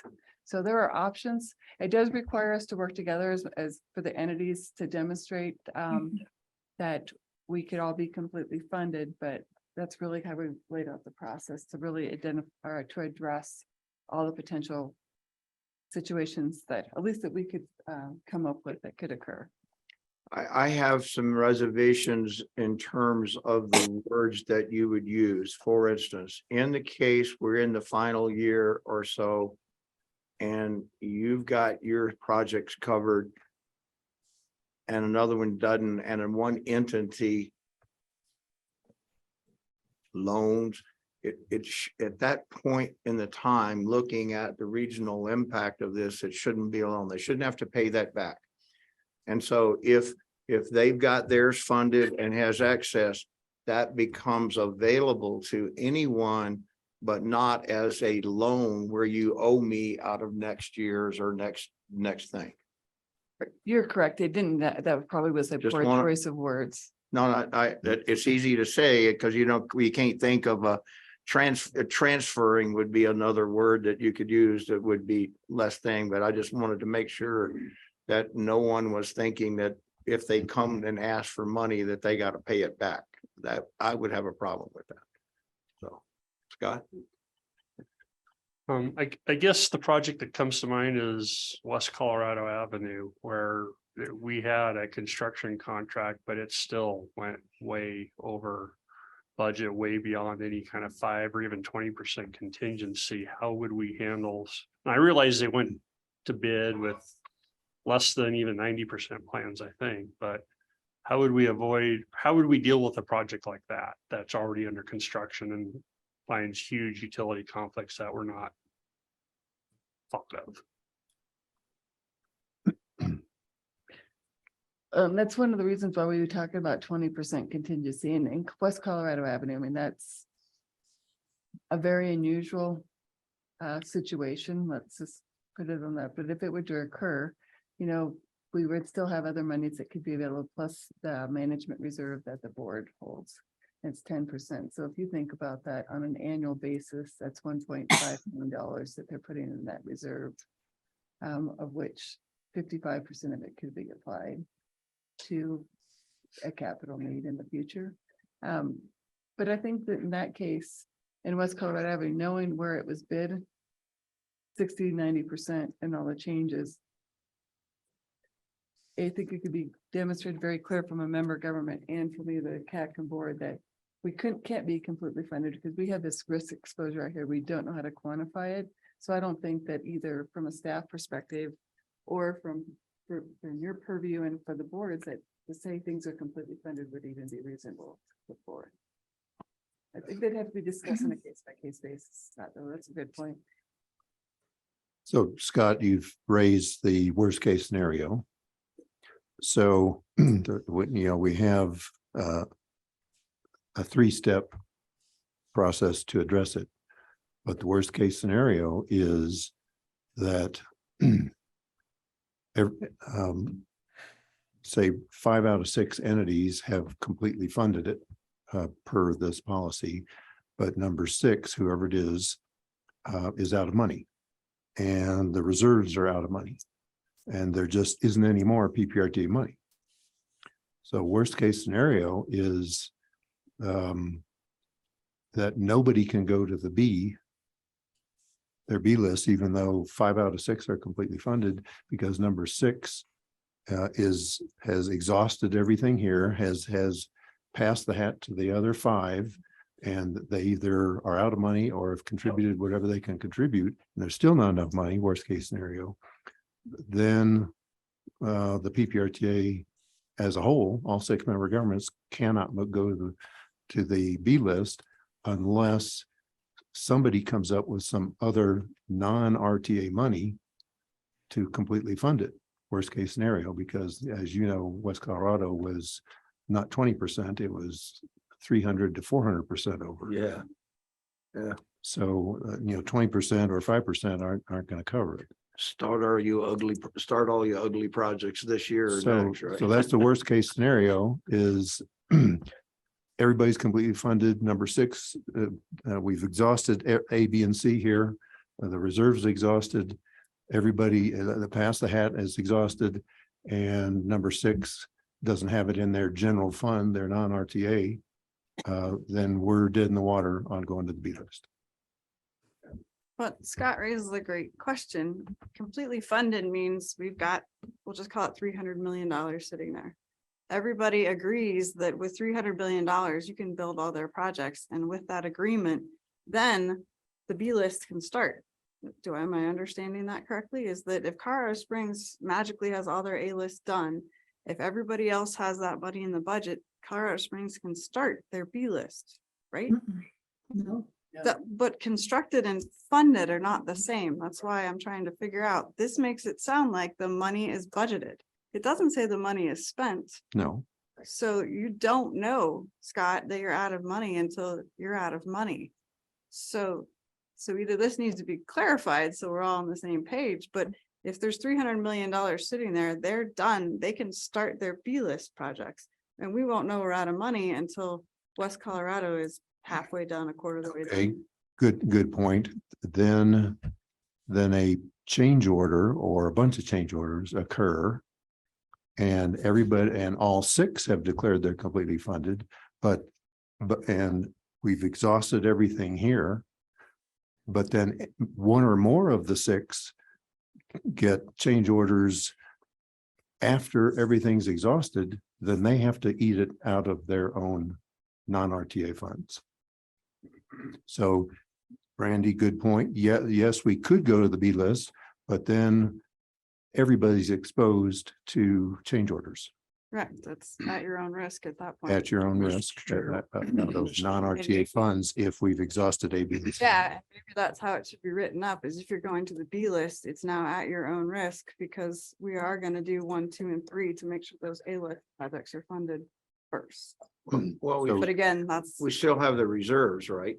Well, yes, but I'm saying that Scott's worst case scenario is that the reserves are spent as Correct. well. yeah, Oh, okay. right, everything's gone. Right now, Richard's got I'm sorry, who, it was Ann. I was gonna say, do the reserves, aren't they paid back to our PPRTA at some point? Or taken out of the next year's allocation or something? Well, good question, Ann. The reserves for capital in PPRTA 2 cannot be reimbursed out of 2025 PPRTA 3 money, because there's a firewall between PPRTA 2 and PPRTA 3 in capital, not in maintenance. so they'd have to rebuild the reserves at the beginning of 2025. Out of, 2025. yes, out of PPRTA 3 new money. Right. Yes. Richard had a question. Yes, or a point. Mr. Chairman, I thought during the discussions that it was not a good or necessary policy from a regional standpoint for the PPRTA to have this. I won't say what I think of the policy, but here we are trying to solve the problems it creates when you say everybody has to be completed before you can go to a B project. It is a bad idea. It always was. It is unnecessary. It is not really regional. I'm quite familiar with quite a bit about regional issues. However, it is what it is. However, based on the discussion we've had today and the presentation, which says we can defer this to March, I would like to end this discussion and propose that it be deferred to the next meeting. Good idea. I would like to add some stuff. I mean, I'd like to get everybody's thoughts so that if this is going to get rewritten or it's going to get changed, it can happen between now and March. So we don't do this in March and then it has to come back in April. Yeah, a good point, Brandy. And and I want to make sure that Tony, I see your note there. Do you want to just speak to it? Not everybody can see your Sure, I'll speak to it. I actually have two different things that I put in here. One is that how do we deal with miscalculation or worse, mismanagement of money by one or two member governments? Does that mean that the other member governments are now going to lose their chunks, their percent of their allocation due to those problems that other member governments are having? Not that I expect anyone in particular to, you know, make such massive mistakes or be bad actors, but in government, these things happen. So it seems like that would be unfair to one member government over another if if one or the other was not doing their part properly. okay.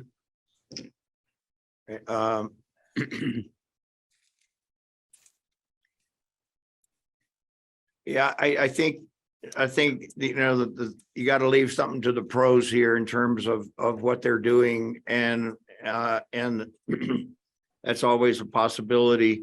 I'm kind of the theory that in the last year of this, it's not any one person's money, it's the whole region, it's the whole communities, and you make your best attempt at making sure that your allocation funds all the remaining projects on your list. And if somebody else needs money, it's their money. They can move it to make sure they've got it, because the goal is to get all the A-list projects done. And there are some board members that are hard over on starting the B list. And so there's no sense somebody sitting there with excess money waiting for things to materialize when there's somebody else that could move ahead with the project and get it going. And so I'm of the belief that the money kind of loses its identity in the last 18 months or so of the thing, and it becomes everybody's money with the goal of completing as many projects as we can commit. That's our commitment to the public. And so that's keeping it for one entity to keep it and then going through the process of changing it. I guess that's a way to do it, as long as we make it clear that it's not a loan. But that's my input on the thing. It's just, I think that you need to have enough time to plan your budgets, get them designed, get them to that 90%. Get them funded, have maybe a larger contingency in the last year that you would have in any other year to take account into those accounts, the West Colorado Avenue or some other kind of utility thing. But in the end, we're all working as a group to accomplish one thing. And in the last year or two of the available funding of the timeline. And so as long as the wording in this proposed addresses that and doesn't have many roadblocks that we create artificial roadblocks for somebody being able to complete their list. The wording is, you know, that's my big point. But who else got any? Brandy wanted to hear other people's comments. Go ahead. Along those lines, Jim, I would feel more comfortable if there was a 10% contingency on the construction bid, just to give us all a little more cushion, so there's less horse trading at the end. And I know that means they're gonna be a little bit more comfortable in there, but I think that makes that 1, 2, and 3 are less likely to happen. And then if it really does, then we really do have to work together to figure out how to cover that. Well, in the end, you know, we're still using RTA 1 money right now, Mark Shuffle. So, you know, here we are 8 years later, and we're still spending RTA 1 money that was part of a pool. And the group, everybody decided that money would go towards Mark Shuffle. And that would be the project that excess money would flow into after everybody closed out their projects. And so if we can get through the A list in 2024 and use 25 to go into the B list, that would be great. And I think that would, again, from the elected officials' point of view, reiterate that we're doing what the public asked us to do, and trying to do that and show good faith that we're doing it in a responsible, financially responsible way. So again, the wording is, but your point is good, is increase the contingency and then have a mechanism to work if that doesn't work. And then you're going to have those projects. I mean, you know, I don't guess there's an option of, let's take Circle Bridges as an example. We had planned on, well, I guess if you were at 90% design, you'd already know that. But I was just going to say, if you planned on a rehab and you get into the design and you get and you've budgeted for a redesign or a rebuild rehab, and then you get to that and you realize that you got to replace it and it's 5 million more, you should know that before you get to 95% design, right? Well, right, yes, well, you know that this would only be applied if you were far enough in that design life cycle, so you would already be at that 90-ish% okay. anyway, so you know what you're gonna be. I talked my way out of that one, so yeah, okay. Anybody else? Well, we have anybody online? Anybody else got any points? Yeah, Mr. Chair, this is Rick. Go ahead, Rick. The only point I would make is that having read through it and listened to the comments, the only one I thought was really valid was yours about wording of paying it back and that sort of thing. Other than that, it looks to me like this has been thought out awfully well. And I think all contingencies have really been considered heavily. You know, you don't know whether you're going to die going to the store tomorrow. Well, that's kind of the same thing here. You can't plan for everything, but it looks to me like it's been pretty well covered. Thank you. So we've got a comment about delaying it. Let you think about it some more. I'm seeing some head nods around the room. It's not crucial. We're still a year or so away from really, but we need to plan this as as people get ready for the 2024 budget process. We kind of need to know this, I think. So let's just kind of informal show of hands you want to, or we've got a recommendation to postpone it. Anybody disagree with that? Is that a motion, Rob? I so move. You so move to move this to next month's meeting. Have a second? I'll second it. Or Okay, Ann, Russell's got a question. So is there somebody that's gonna work on this in the meantime or not?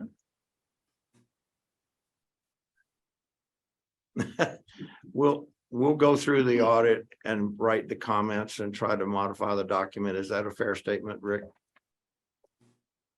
Well, I guess the only specific comment I've heard is from Brandy saying it changed to 5% to 10%, but maybe the month is worth it for everybody for the CAC members to think about it and bring back ideas, new ideas that they want to bring to the table after they think about the discussion today. Dave, did you? I was just going to second the motion. Okay, so Ann's done it. Scott? I think there was one other comment to clarify that. Once a agency is declared their project's fully funded, anything that goes over that level is at their risk. I was saying that for the B projects, though. Do you want it for the A as well? I think that's what we care about is the A. If Okay. somebody's gonna say our A projects are fully funded.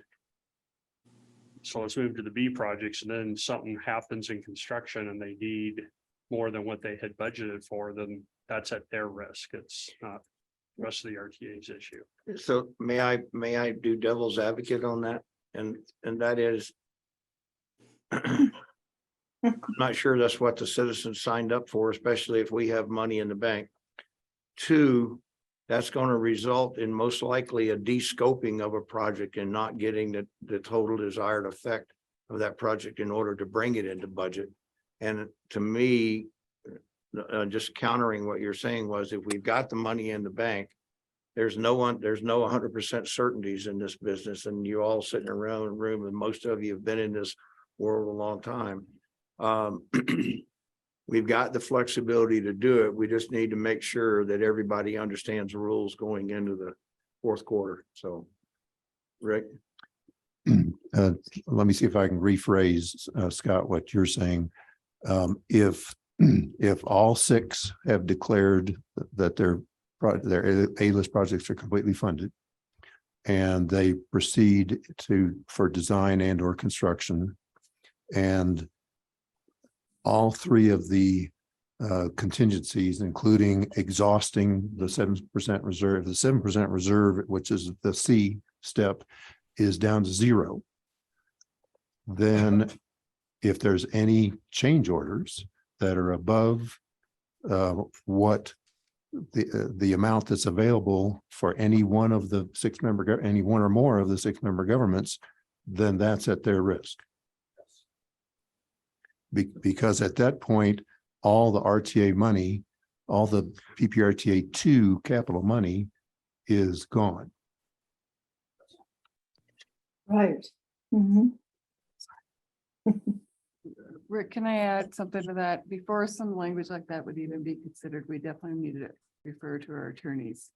Because there is appropriation language specific to Colorado and for, in our case, the city charter that might come into play on that issue. Okay. Richard? Yeah, and I was just gonna suggest, there's a couple of ways we can either, carry it to March for sure. But, if we wait to get comments until March, it's not gonna get passed until April more than likely. So that's one scenario. Another option is give us a deadline now to get all comments in so we can approve it in March. As another option. So I don't know what the preferred route is in that regard, but so maybe give 2 weeks to provide comments so they can work on a revision. That's good. Yeah.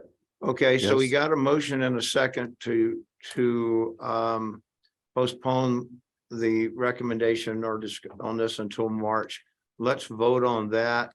And then Rich, if you would, maybe we could make a proposal on submitting comments over the next couple of weeks. And that way we have a draft document to review in March. So February 15th. let's vote on the first recommendation. Those in favor of postponing this discussion till March, say aye. Aye. Aye. Any opposed? All right, not seeing anyone.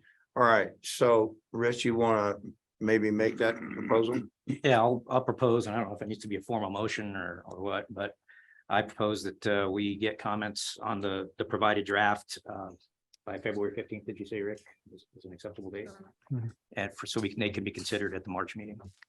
Okay, Comments to to Rick, Dave? So I agree with Richard. I think we ought to get comments in. 2 weeks is more than fair. I don't know that that's fair to the staff though, Rick, for you to then take the comments consolidate them. Gail's point, run it through the attorneys.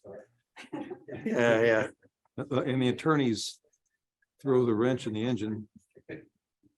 And then get back a cogent recommendation. I don't think there's time to do that. Maybe just bump it to April, and which gives plenty of time for the staff to work this. There's no huge urgency. It's important. It's not that urgent. I'd say bump it to April then, if you need more time to give a great answer back. Well, maybe we could do this is get our inputs into Rick. And then let the staff see what those are so they can clear those with legal and other stuff. And then we go from there. And and I like the idea of bumping it out, but they do need time to run that by home rules, state rules, and all that other stuff.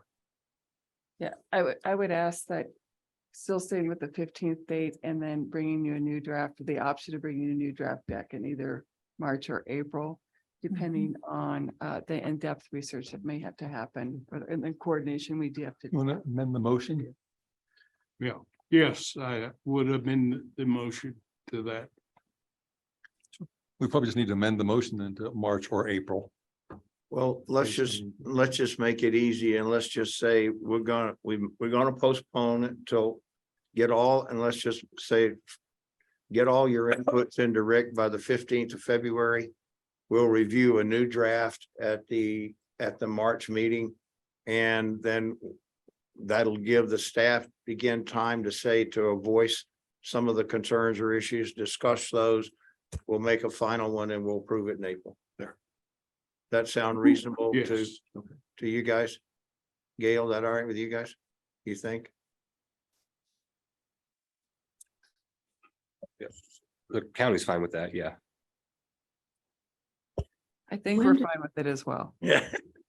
Well, if it's not, we'll adjust accordingly. So we'll call in a new defensive coordinator. And may I ask, doesn't the board meet, do they meet next week? Yes. So they could approve it anyway if they want to. This won't go to the board and it'll be postponed. Oh, we can do that and it won't even go to the board. Okay. Right. All right. Okay. Scott. Yeah, the more I've thought about this worst case scenario, I mean, this is like years 8, 9, and 10 of the capital program. Even if B-list projects are started, they're going to be in the design phase. So if extra money was needed for an A-list project, design could be halted on B-list projects to free up the money. Yeah, good point. For that A-list project. Good point. Yeah. But shouldn't we put that language in there, Scott, so everybody's aware that that could happen? Just so nobody says, hey, you told me I could build my B-list project. You have to realize A-list will be done before B-list is done. Just so no one's caught off guard. And Brenda, get it today. I would actually say that you would not want to put that language in there, but you also are going to be going through a budget process where you're going to see budgeted funds for each of the projects, whether they're on the A list and the B list, and that's really where those would be addressed. We've been asked to leave this as no, I would say as many opportunities as possible, not knowing what's going to happen in the future and not necessarily unknowingly provide some constraints that may not necessarily meet the overall desire to be able to deliver these projects for the region.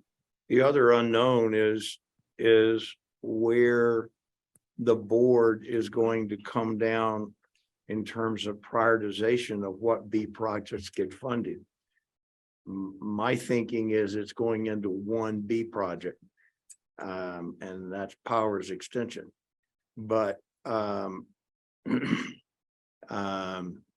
board has not prioritized and has not been involved in the prioritization of projects. This will be the first time that we're going to the B list or have the good potential of going to the B list. So, you know, I still have a big unknown about how they're going to let the member governments manage the B projects, to be determined. But that was just my opinion. That's not stating anybody else's. But that's a good point. That's a very good point. So I think we ought to document as much of this as we can and what we make as a proposed policy. But at the same time, we don't want to tie our hands too much and we end up losing flexibility down the road to be able to do that swap between B back to an A. So let's think about all this and let's rehash this next month and while it's fresh on people's mind, write your thoughts down now while they're fresh and over a beer or something, and it'll all make better sense, right? No. No. Go ahead, Ed. Kind of a comment, a couple of years ago when we had the I-25 going on, the board took it on itself to allocate monies and funds that really weren't on the A or the B, and, you know, we kind of need to be cognizant of that opportunity happening with any project. You know, obviously, that was something we all felt was needed. For a monkey wrench into this as well, to happen. That was a special election. Yeah. If you're talking about the gap, if I can find that ballot issue, I'm pretty sure that the ballot called it an A-list project. They were adding it. Yes, Yeah, I think they're you're absolutely adding- right. adding They added an it to A-list the project. Yeah. Okay, any other, that was good discussion. This is good. And that'll make our end project, our end recommendation have much stronger and better because we've included people's thoughts and processes. And last thoughts? Well, I was going to ask if we have a question, should we write them to Rick? Just personally, or, you know, just him, or how do you want to handle that? Yes, me to start, and then I can forward it on to the others. And maybe you give us some advice, you know, examples or something. That would help me as to how it would work. Okay, thank you, Ann. Yeah. All Thank right. Well, we've kind of set the agenda topics for next meeting already. That's for item number 9. How does anybody have any communications that they want to share with the rest of the group? All right, not seeing anyone online or here. So I hear a motion to adjourn. Okay. Chair says that we're adjourned.